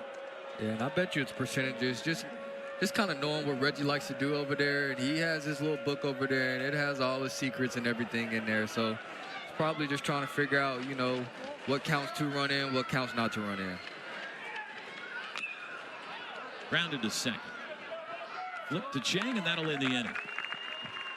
Sooners failed to score in the 6th, and we head to the final third of this when Oklahoma leads game 2, 5-1. Cade Crossland has been excellent today for Oklahoma. He has matched his career high 8 strikeouts. Hasn't walked anybody. And he's going to get the 7th inning, at least the start of it, with a 5-1 lead. Colin Reuter leading off for Ole Miss. And he takes a first pitch strike. Reuter thought it was low. Crossland's previous 8 strikeout performance came against Vanderbilt. The most innings he's pitched in a start this year was 6. That was at Alabama. So if he could record 1 out here in the 7th, it would be a new career high in innings pitched as well. He's ahead, no balls, 2 strikes to Reuter. Reuter 1 for 2 today.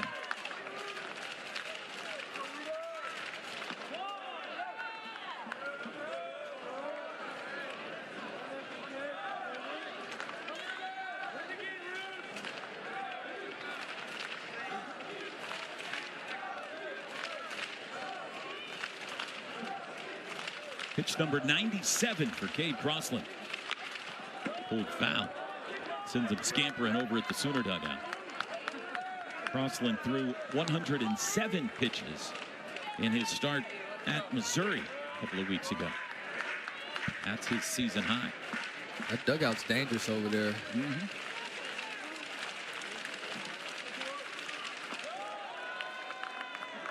Our analytics guy, Vince Rinaldi, he said that I was talking to him earlier today. He said he got hit in the knee yesterday. I guess there was a ball Yeah, I that remember came that. in there. Yeah. He said that Is he okay? was, yeah, he said he was fine, but you could tell. I mean, it was pretty swollen, but he did say he got hit in the knee. Full count. That's unlucky because Vince kind of looms behind everybody else. It's not like he's up on the rail usually, so that's a bad break for Vince. It is. He did say he was standing close to the rail that time, though. Okay. And a leadoff walk. Just the first today for Crossland. Yeah, and that's a tough walk right there by Cade Crossland as well. Because, you have a guy 0-2. You've been in a groove, and you've got that guy 0-2, and you want to finish him off pretty quick. But, that Reuter just definitely fought in that AB, just kept battling, fighting off some pitches, and was able to get into a 3-2 count and was able to get a walk out of it. So really good AB right there by Colin. Here's the 7-hole hitter, Ryan Moorman, 0 for 2. He takes one high. Crossland might be getting a little bit tired here. Carmichael's going to go out and chat with him, and here comes head coach Skip Johnson as well. And that's going to be the day for Crossland. Johnson has already indicated he wants to go to the bullpen. Sooner fans going to get an opportunity to show their appreciation to number 23. I saw Crossland's parents before the game. I asked Dad, how are you on days when Cade's pitching? He said, not good. I'm a nervous wreck. He's probably going to be relieved right now. Excellent performance by his boy today. And now it's up to the bullpen to carry it the rest of the way. 5-1 Sooners. New Sooner pitcher on when we come back in Norman. It's the veteran lefty Jamie Hitt on for Oklahoma.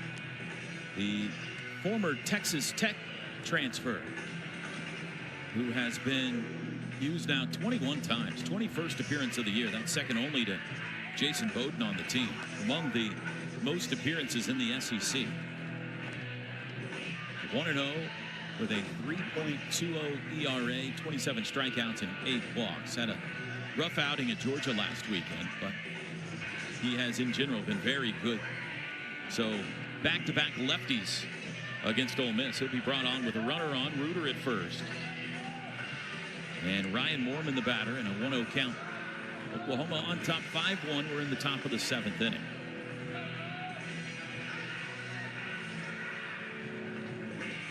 Jamie Hitt a starter the last couple of years here in Norman. Moved to the bullpen for his final season of eligibility, and he has thrived. His numbers across the board all improved.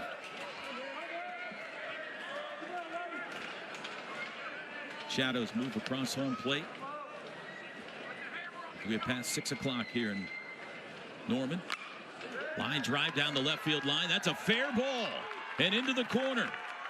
Reuter headed to third. They'll stop him there. It's a double for Moorman on the first pitch from Jamie Hitt. And they're at second and third with nobody out.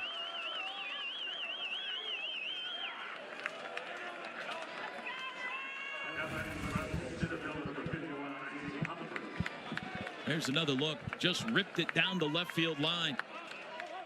For Moorman, that's his team-leading 14th double of the year. And the Rebels an opportunity to get right back in this thing here. Humphrey. 0 for 2.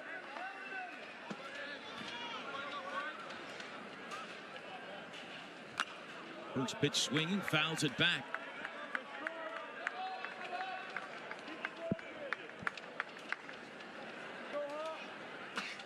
Five-1 Sooners. They have scored 3 of their runs on Easton Carmichael home runs, a 2-run shot in the first and a solo shot in the 5th. Ole Miss's only run today came on an Austin Foley second inning home run. Lined over the head of Willis into left field. That should score 2. Reuter is home. Moorman is home, and it's 5-3. A 2-run single for Isaac Humphrey. That's just a tough break right there by Jamie Hitt right there. I mean, you make a good pitch and execute a good pitch up and in on the hands, and looks like Isaac Humphries just was able to get enough of the barrel, maybe a little bit of hands in there as well, and drop that over the third baseman Dawson Willis's head. And so just a really good break, really bad break by Jamie, but also really good hitting right there by Isaac Humphrey. Still nobody out in the Ole Miss 7th inning. The 2-run game. Here's Chang. He's 0 for 2. Bunts it. Third base side. Willis gloves, throws. Nice play by Hamlin at first on the crouch. Works as a sacrifice. On to second goes Humphrey.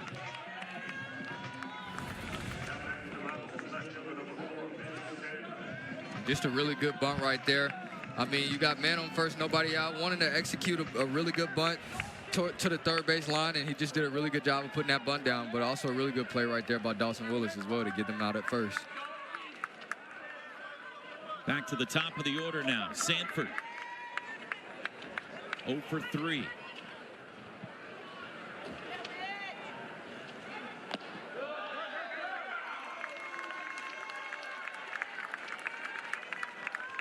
New life for the Rebels. A walk, a double, and a 2-run single so far here in the 7th. They're back to within a pair. Yeah, new life indeed. It kind of seemed like, even though the game was 5-1, it just didn't seem like much was going on. That's headed up the middle. Branch, backhand stop. He'll eat it. Infield single for Sanford, and they're on the corners with 1 out. Branch saves a run by getting to that ball, but no chance to get Sanford. That's just a really good job by Kyle Branch to be able to even save that ball and keep it from going to the outfield, because this game would be 5-4 if that ball goes to the outfield. Now you've got man at first and third, 1 out. We'll try to see with Skip going to the bullpen right now. We'll see if we can get a double play out of it. Ineffective appearance for Jamie Hitt, and the Sooners going back to the bullpen here with 1 out in the 7th. Rebels mounting a rally in Norman. It's a 2-run game. Jason Bowden on when we come back. Straight day against the Rebels.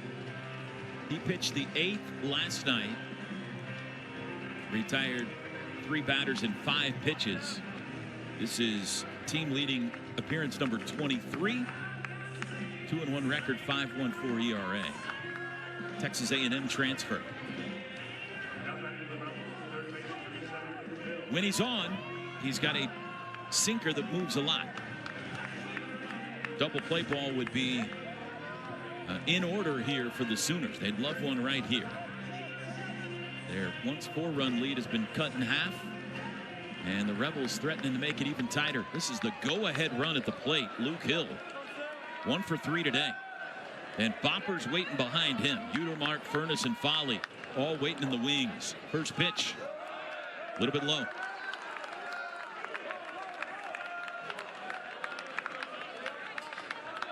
Humphrey at third, Sanford at first.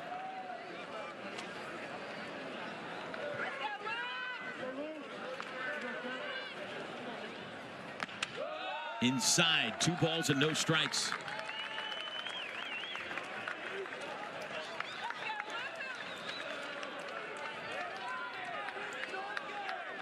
Everyday Bowden.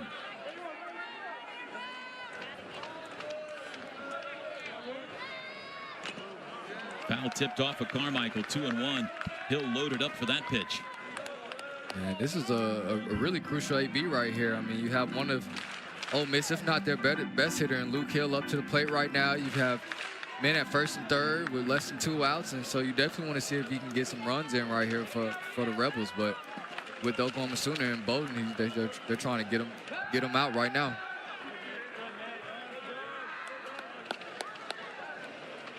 Sanford, the runner at first, does have 12 stolen bases on the year.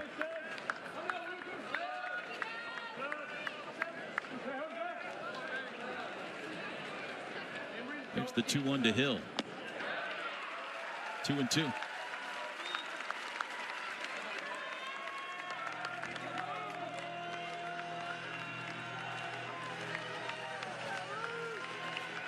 Jason Bowden. Gonna go sunshine to shadows here on this pitch. Blocked. Carmichael couldn't find it momentarily, but it was nearly on top of the plate. But Sanford will take the opportunity to advance to second. And now a base hit to the outfield could tie this game. And that's a really big bag taken too right there as well, because now you take out that double play as well. And the count is full.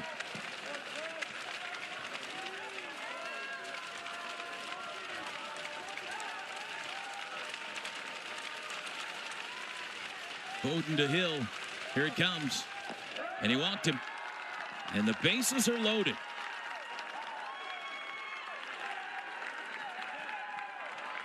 With only one out, Judd Utermark.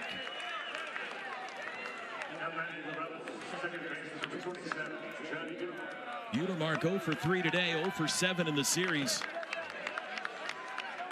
A dangerous hitter, 13 home runs on the year. He could tie it with a base hit. He could give the Rebels the lead with an extra base hit. Grounded to third. Could be 2. There's 1. Throw across. He got it. You could ring it up. 5-3 double play, and the inning is over. The Rebels get 2. It's time to stretch in Norman. Sooners lead at 5-3 on Saturday.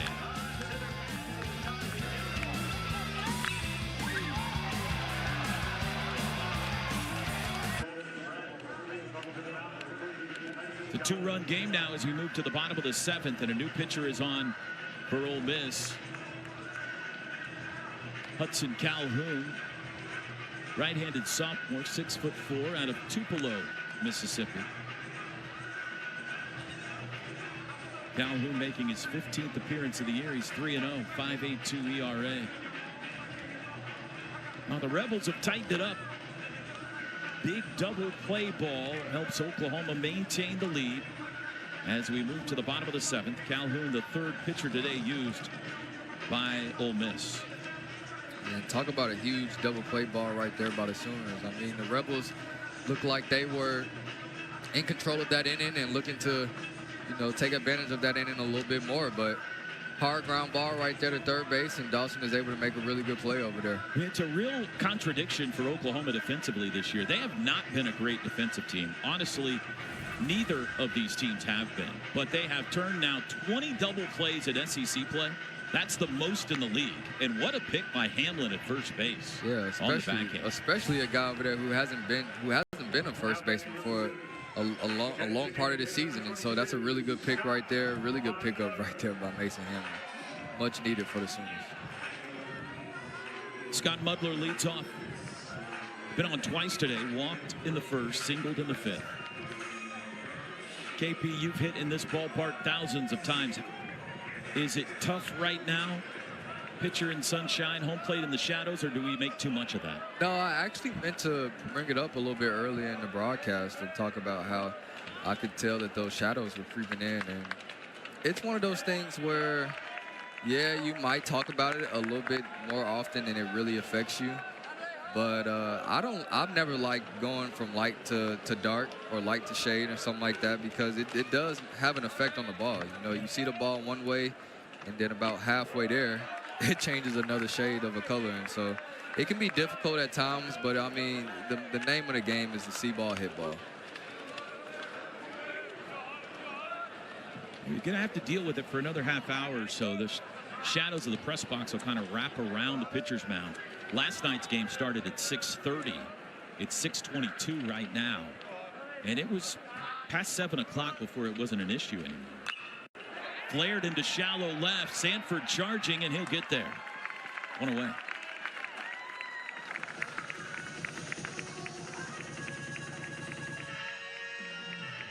Hamlin will be the hitter. 2 o'clock Sunday is the finale here. Malachi Witherspoon and Mason Nichols, starting pitchers in that. We got a lot of story to write in game 2 before that. Hamlin walked last time up. He's got an RBI today as well. Made the nice play at first base to complete that double play. Top of the 7th. Takes ball 1.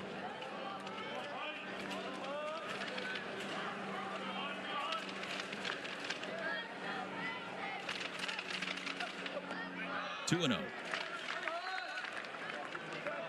It would be interesting to see whether Skip Johnson would go back to Dylan Crooks today in a save situation. Crooks got the save last night through 17 pitches. That's not a big number, but it was less than 24 hours ago. Popped foul to the right and out of play. I think he probably would, KP, but it's not a given. Yeah, I was gonna say I think he might just be about 100% right, as using the binoculars that you gave me over the previous couple of series. I can see Look at that, young I man. can see Dylan Crooks up there right now. Oh, that's awesome. I would just want to correct one thing. The binoculars that I loaned you. 3-1 the count to Hamlin. That's the happiest little guy in the ballpark right there.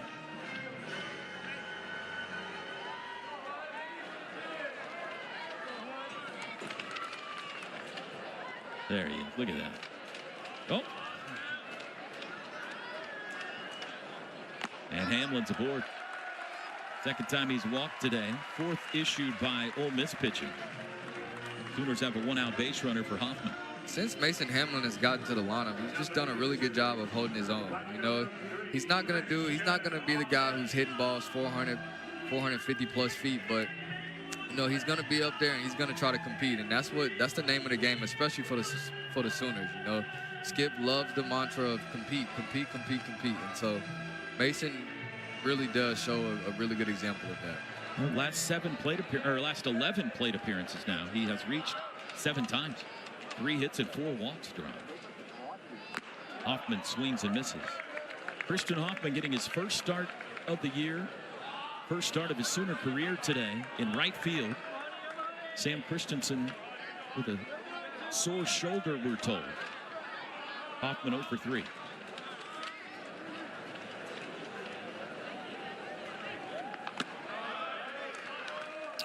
I would love to see Hoffman to kind of get a hold of one here. I mean, just in this game so far in his first start, he's gotten his swing off. Don't get me wrong, but it just seems like he hasn't been making much contact. But he swings really hard. And so seeing a ball get connected here would be pretty cool to see what happens.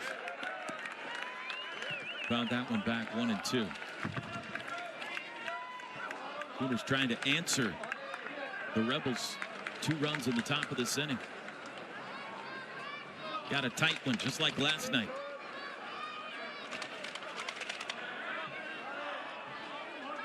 We expected these to be close games. These two teams, record-wise, RPI, rankings, they're all very tight between Oklahoma and Ole Miss. Swing and a miss and a delayed steal by Hamlin. I don't think Austin Foley saw that he was running until he was 3/4 of the way there. So it's a strikeout for Calhoun and a stolen base for Hamlin. Yeah, it just seemed like it was one of those things where, he figured that they got the strikeout and was not really expecting that runner to go at all. But nice pitch right there by the pitcher, getting Hoffman to swing at that ball up in his zone.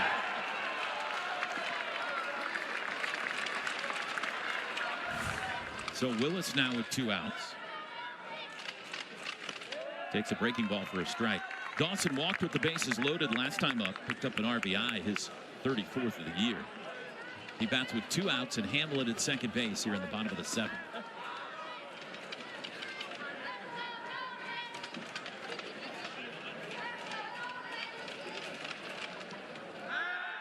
By the way, the stolen base for Hamlin is Oklahoma's 99th of the season. They have 2 today.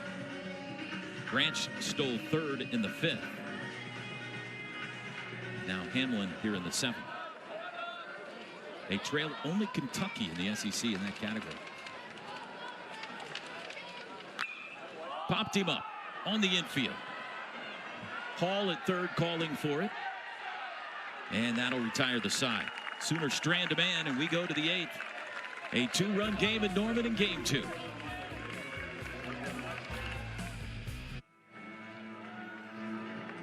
Here's a look at the tournament resume for the Rebels. 16 in the RPI coming into the series. Very good strength of schedule. Those are all strong argument there to be a regional host. It's just going to depend on what everybody does from here to the wire, including in Hoover. But Vanderbilt, Oklahoma, Ole Miss, Alabama, Auburn, Kentucky, all kind of living in that same area of high 2, low 1 seeds. Hassan Harris now into play right field for Oklahoma. We move to the 8th. A ball and a strike to Will Furness. Furness 1 for 3.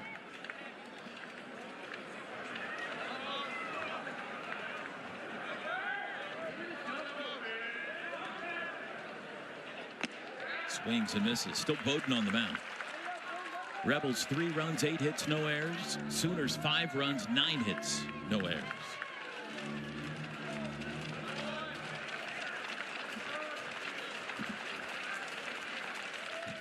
Struck him out. First for Bowden, 9th for Oklahoma. Here's another look. Yeah, just a really good pitch right there by Bowden. I mean, really staying low in the zone right there with that pitch, and having Furness swing over top of that pitch right there. So just a really good job by Bowden coming in here in the 8th.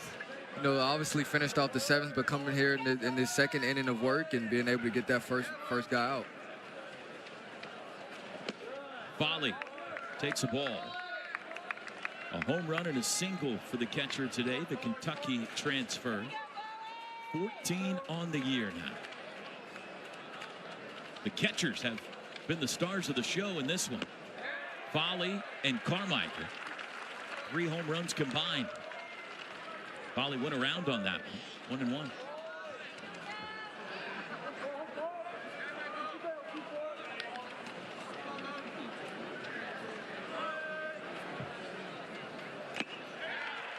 One and 2. The sinker is sinking for Jason Bowden.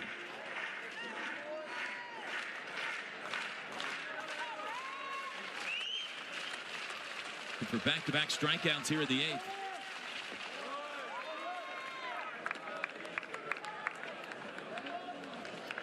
Oklahoma has no more midweek games, no more non-conference games remaining. Ole Miss still has 1. UT Martin. Play them the midweek before that Auburn series to close out the year. Full count now to Foley. Yeah, but this is the best time to start playing baseball as a student athlete. I just remember, you know, school's finishing up next week, all the finals, you know, everything will be done after next week, and now all you have left is baseball to play, and so that's always a good feeling. Got him. Back-to-back strikeouts for Bowden. That's 10 of them on the day for Oklahoma pitching, and that is the 21st time this year the Sooner pitchers have struck out double-digit batters in a game. Yeah, and that's just a beautiful pitch right there by Bowden. I mean, that ball sinking low and in, right under that barrel right there, and that's just a beautiful pitch. You can't really put that pitch anywhere else, more perfectly anywhere else in a 3-2 count right there. Federico now a pinch hitter. Federico was the DH last night. He'll bat in Colin Reuter's spot. And he takes strike 1. Federico 0 for 4 with 3 punch-outs last night against Kyson Witherspoon and friends.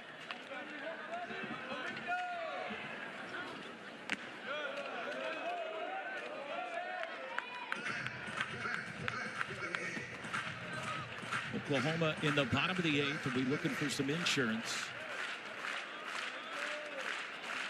It'll be the top of the order due up. Strike 2 called.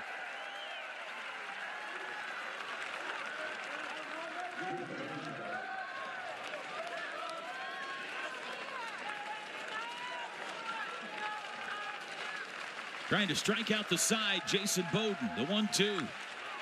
Fly ball. Shallow left field, Gamble digging, foul territory, he's there. And the inning is over. Rebels go in order. Bottom 8, Oklahoma on top 5-3 in game 2. Alabama is the side as we roll on the SEC tournament. Star power galore.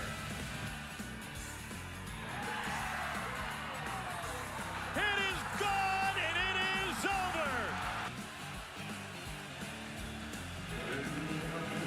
Cannot wait. Cannot wait. Oklahoma's first ever trip to the Hoover Met, the SEC baseball tournament, coming up May 20th through the 25th. All 16 teams will be there. If you're seeds 1 through 4, you get the double bye. 5 through 8, the single bye. 9 through 16, all play on day 1, starting Tuesday, May 20th. One of those places, KP, you see your whole life, you know? Yeah. Never been there. Cannot wait to be a part of the SEC baseball team. Yeah, I'm just excited that we'll be able to go together. How about that, That's right? You're making the trip. KP made the traveling squad. Jason Walk leads off the bottom of the 8th. First pitch swinging, fouled out of play. 5-3 OU. Let's go down to Carly Murray. Toby, I got a little information on the Bobby Witt bat. So Victus is the official bat of Major League Baseball, and they partnered with several players across the league for a collaboration, including Anthony Volpe, Fernandez, Tatis Jr., Julio Rodriguez, and Bobby Witt Jr. And since Bobby was committed to Oklahoma, he thought he'd send us a bat, guys. Nice. Of course, Bobby Witt Sr., the dad, was a star pitcher here at Oklahoma back in the day. His son, Junior, committed to OU. Then he got too good, went straight to the pros. But still, big supporter and fan of the Sooners to this day. Ball and a strike to Jay Walk. 2-1. I don't know if Bobby gave us any of his powers, but hopefully he did. If he did, I mean, I would have used this bat just because Bobby Witt gave it to us. I mean, he's pretty good. So he's pretty good. He's pretty good. So 3-1. What year did he come out? Do you remember? My year, same year as me. We were in the same group. We had our official visit together. That's kind of how I was able to get a little closer to him. Was able to get his number. We've hung out a couple times outside of, obviously, him coming, or when he comes here for games and stuff, he'll reach out, or I'll reach out to him and see if he's in town. And you know, we've talked for a while, but you know, he's big time now. He's got things that he can't worry about me anymore. No, he can't. Full count to Walk, and he's aboard on a free pass. So theoretically, Oklahoma could have had Bobby Witt Jr. on that 2022 team that played for the national championship. Theoretically, yes. Which may have made a difference. But he probably made the right call. Things have worked out well for him. Yeah, I think he made the right decision. Leadoff walk, and that looks like it's going to do it for Hudson Calhoun. Mike Bianco out. Pitching change coming for the Rebs. Oklahoma trying to add on to a 2-run lead here in the bottom of the 8th. We got a lefty on for Ole Miss when we come back here in Norman.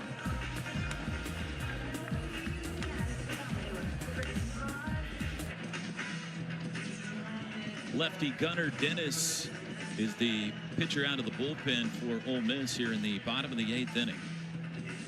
Sooners up 5-3. Fourth pitcher used today for the Rebels. Dennis, a senior, 6'3", also out of Pearl, Mississippi, where Riley Maddox, the starting pitcher today, was from. Meridian Community College product. Dennis making his 12th appearance. He has started 3 games, 2-1 record, and a 3.93 ERA. Leadoff man aboard, Jason Walk, walked. He's at first, and lefty Trey Gamble will be the hitter.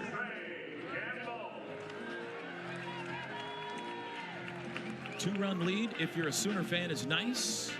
3 would be better.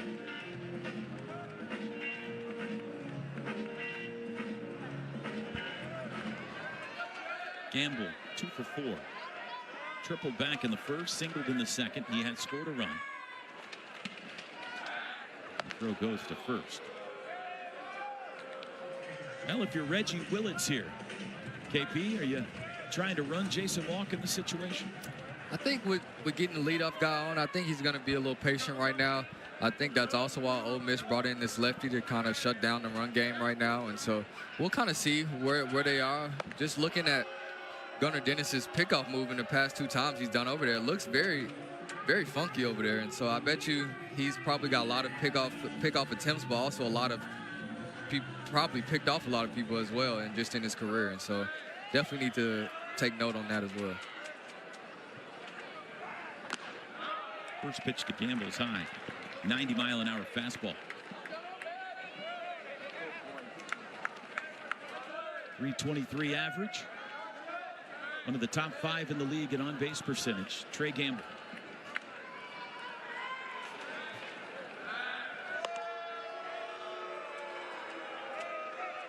It's been a weekend filled with rain around the Southeastern Conference, around the Southeastern United States.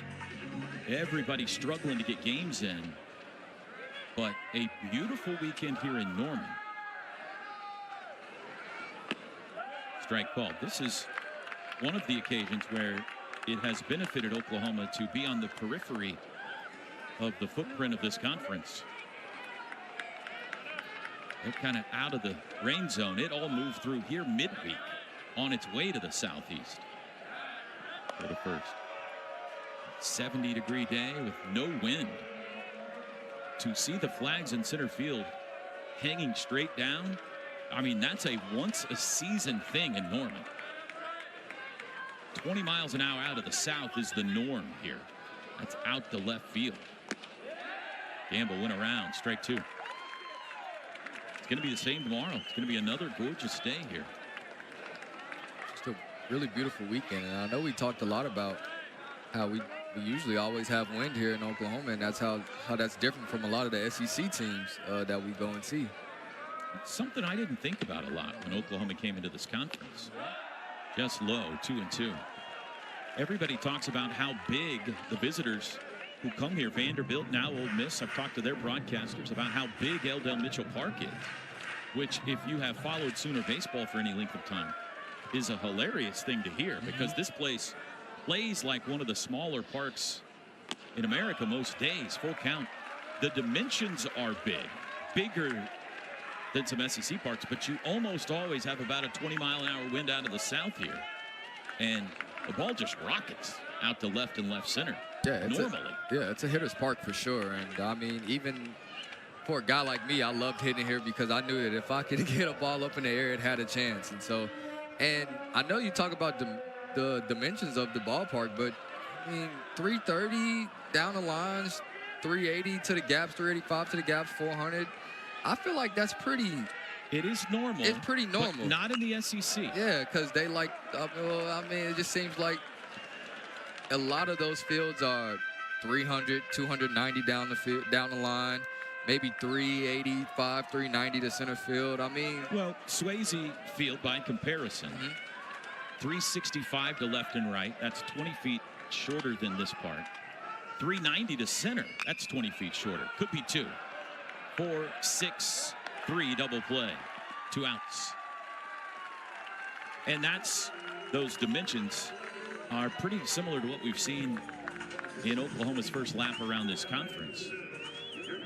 They do have a lot of smaller ballparks here, which I'm sure contributes to how many home runs are hit in the SEC. Yeah. It also helps that they have amazing baseball players in the SEC. Yeah, a little bit of both. I mean, it comes with dealing with the SEC. You know, you have guys who can hit the ball a long way, and then you have some parks who are meant for guys to hit it a long way.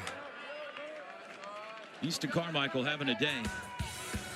He's hit 2 home runs. This 2-run shot in the first, just inside the foul pole, and this one in the 5th off the scoreboard. He's 11th and 12th of the season. Swings over that one, a ball and a strike. Does appear that we will see Dylan Crooks again to try to get back-to-back saves in the 9th inning. He has continued to warm in the Sooner bullpen. Whether they start the inning with Bowden or they bring Crooks out to start the 9th, we'll see. There you see 11 saves on the year, second most in the conference for Dylan Crooks.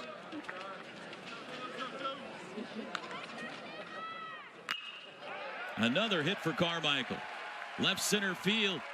Cut off by Humphrey. He'll hold him to a single. His 4th hit of the day.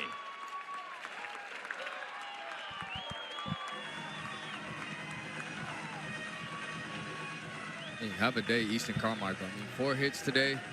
for the kid. He's just been doing a really good job of seeing the ball, hitting the ball, and driving it to every part of the field. I mean, he almost went yard to right field and has 2 home runs already today to left field. And so just been doing a really good job of seeing the ball up and driving it to the outfield. Here's Willits. 1 for 3, has singled and been hit by a pitch. 9 home runs on the year for Willits. He hit 10 last year. Takes the first pitch from Dennis outside. This is Reggie's boy. He's got another one who is going to be drafted in the top 10, maybe top 5, maybe top 1 of next year's draft. Got another one after that. Too young to know exactly how he's going to turn out, but pretty good chance he'll be a ball player too. There's Reggie. That's Pops. Former Yankee assistant coach. 3rd season running the Oklahoma offense. It's 4th season, actually. Yeah. He ran it 22 for he you ran guys. it at 22. Yeah, that was his first year. His first year was 2022. And I find it funny that we talk about how we don't know how good his youngest son will be, but I've talked to Reggie plenty of times to know that he tells me he thinks he's going to be the best hitter out of all 3 of them. Strike called. Let's just say he hasn't yet shown up on the draft boards for 2031 or whatever Right, it's going to be. whatever it may be. I have no doubt he'll be an excellent baseball player. 2 outs. Carmichael at first. Here's the 1-2 to Willits, and they got him picked off. Carmichael cut down, and that'll end the inning. Good move by Gunnar Dennis, and we go to the 9th. Sooners lead it by 2, trying to take the series here in Norman. Sooners closer is on for the 2nd straight day. Dylan Crooks out of the Oklahoma bullpen. He pitched 1 inning last night. 2 strikeouts, 1 walk, through 17 pitches and picking up his 11th save of the year. That's number 2 in the SEC in that category. He's been outstanding all season. Just like last night, trying to hold a 2-run lead, take game 2 and give Oklahoma the series. Yeah, Dylan Crooks is phenomenal. I mean, talk about a guy who has the mental toughness and the mental strength to go out there, and it doesn't matter how much pressure is on him. He's going to go out there and perform every time. So that's the type of guy you want at the back end of your bullpen, and that's the type of guy that the Oklahoma Sooners have in Dylan Crooks. I mean, 11 saves, that's tied 4th in D1, and so the numbers show it all. And he's just done a really phenomenal job. Not only did he do a good job last year, too, for the team, but he's just continued to get better and better as he's been here at Oklahoma as well. And just like we mentioned with Easton Carmichael, Easton was not on that 2022 team that played Ole Miss for the national championship, but his brother Braden was. Dylan Crooks was not on that team, but his brother was. Jimmy Crooks was the catcher for Oklahoma when the Sooners and Rebels squared off in Omaha. Yeah, so the Oklahoma battery right now, Crooks and Carmichael both in avenge mode. Yeah, just talk about just 2 families right there that are just great people. Just have great family members, great human beings in that family. And, you know, I've gotten close with both brothers from both families, and they've just been great people towards me. Moorman leads off and takes a strike. Sooners lead at 5-3.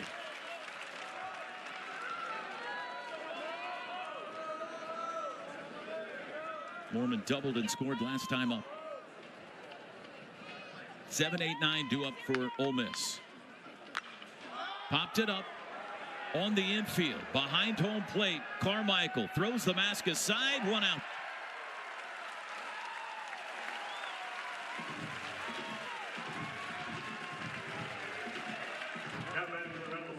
Isaac Humphrey.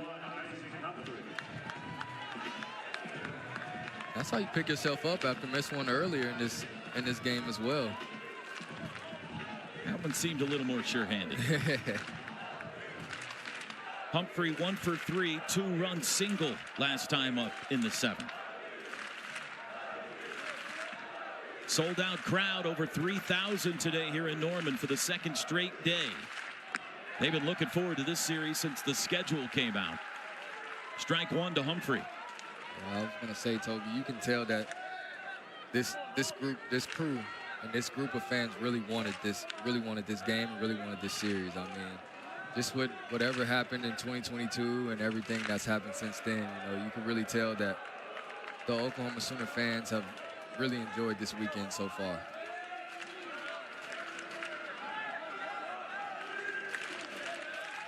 Rebels need a base runner to get the tying run to the plate. A ball and a strike to the center fielder. Check swing. The appeal says he did not go.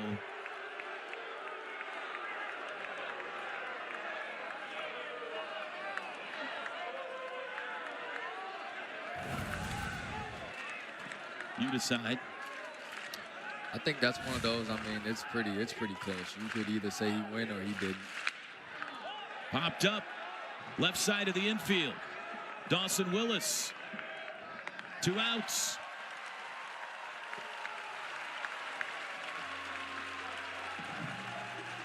It's up to Luke Chang. And instead it'll be a pinch hitter. Campbell Smithwick will bat. 203 average on the year, 3 homers.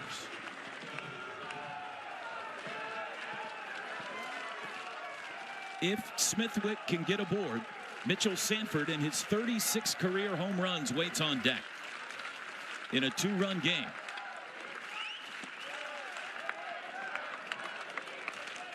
Year 1 in the SEC, Oklahoma trying to win their 5th conference series in 8 tries. And pick up a series victory that would resonate on the postseason resume. Foul ball, a ball and a strike.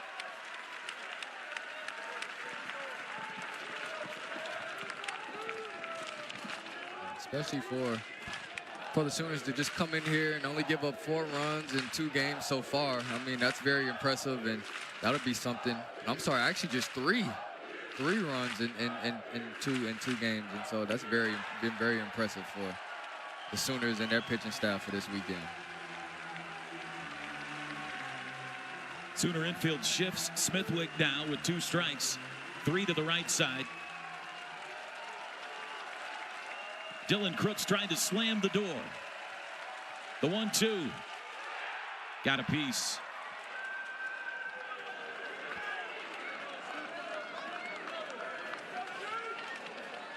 It was Kyson Witherspoon that carried the load last night in a 2-0 shutout win.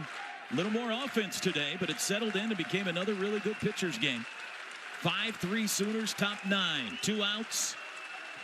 The 1-2 from Crooks to Smithwick.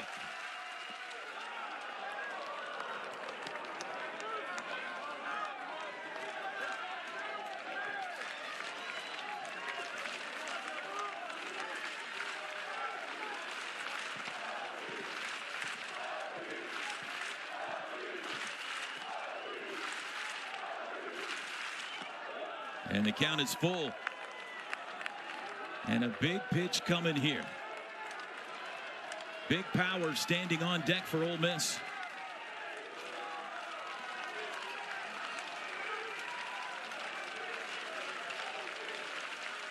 Jimmy's brother straightens up.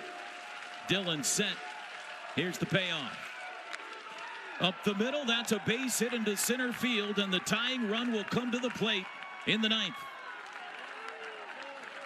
A clutch 2-out single for Campbell Smithwick. And how about that?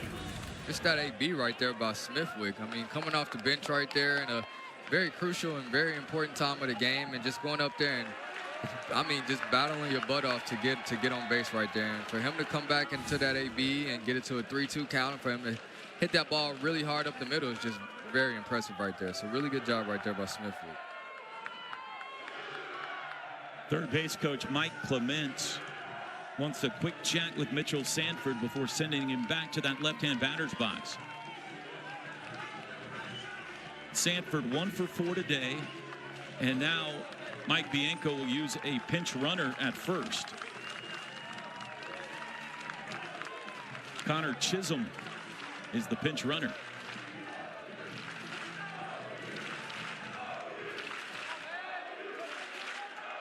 Sanford represents the tying run here in the ninth. Infield single last time up. Rips that fair into the right field corner. Harris cuts it off to keep it from the wall. Chisholm into third, safe. It's a double for Sanford, and the tying runs are in scoring position.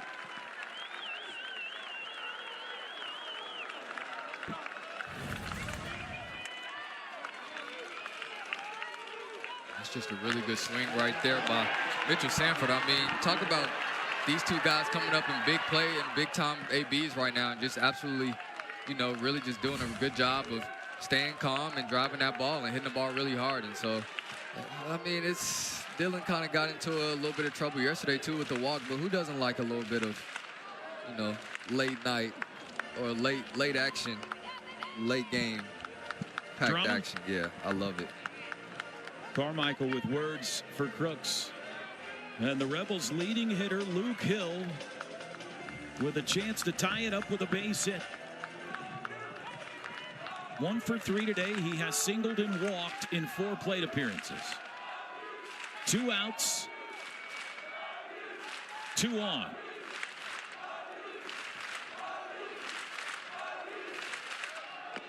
Strike 1. Crooks has 11 saves. Not all of them have been easy.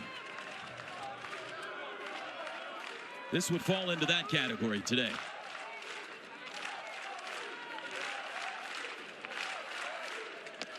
And it's 0-2. 2 really good sliders right there by Dylan Crooks to start off Luke Hill right here, one of their better batters. And so now in the 0-2 count, he can probably extend off the plate a little bit more and see if he can get him to chase. Second and third, 2 outs. The pitch. Got him. Swing it. The Sooners take the series. And Oklahoma will go for the sweep on Sunday. 5-3 the final. A high wire act by Dylan Crooks in the ninth, but he got the job done. He strikes out Luke Hill to end the game. Back-to-back 2-run victories for Oklahoma. I mean, this was just a fun game with you, Toby. I mean, talk about a true SEC ball game right here. Another pitcher's duel. A little offense early in the game, but definitely turned into a pitcher's duel later in the game. And so, good job by the Sooners to kind of come up and get some runs early and be able to hold on to that lead. 5 runs, 10 hits for Oklahoma. 3 runs, 10 hits for Ole Miss. In the end, it's the brothers that get it done. The brothers of the vanquished siblings in Omaha, Carmichael and Crooks, with, I'm sure, big brothers watching on somewhere in minor league baseball. Oh, yeah, they are. 2-0 on Friday, 5-3 on Saturday. Oklahoma will hope to get the brooms out on Sunday. It'll be that guy right there, Malachi Witherspoon, that'll get the start for Skip Johnson's team. As Oklahoma improves to 32-13 on the year, they are now 13-10 in the SEC.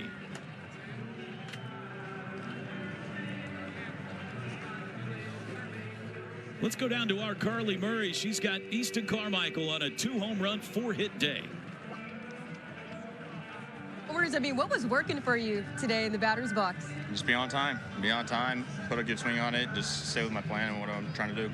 And then Cade Crossland was just outstanding. Struck out 8 through 6 innings, allowing just 2 runs. You're his catcher. You work with him all the time. You manage him. You know his pitches well. What did you see from him today? Yeah, he was good. I mean, obviously, he gives up the 1 run in the second there, and it's one of those, his biggest thing is his intensity. I mean, if you pitch with intensity, you're going to do the best you can, and that's what me and Skip challenged him, is just be intense and just continue to know what you do, and that's what he did. Kind of, he settled back in after that second, and so, yeah. You guys clinched the series today against another top 25 team in this league. How important is that as you guys look to finish the rest of the regular season? Yeah, I mean, it's, again, stick with 1 pitch at a time. Obviously, everyone is crucial in this league. So, yeah, just stick with 1 pitch at a time, stay with our plan, and yeah, hopefully we come out here with 3. But, again, just stay with 1 pitch at a time. Thanks, Easton. Thank you so much. He became the sunglass holder during that post-game interview. Easton Carmichael, big day. 2 home runs, 4 hits. He drove in 3. And Oklahoma hangs on. 5-3 the final. Sooners take game 2. They'll go for the sweep at 2 o'clock tomorrow right here on SEC Network. Plus, for Kendall Pettis, Carly Murray, our producer Craig White, I'm Toby Rowland. Have a great rest of your Saturday, everybody.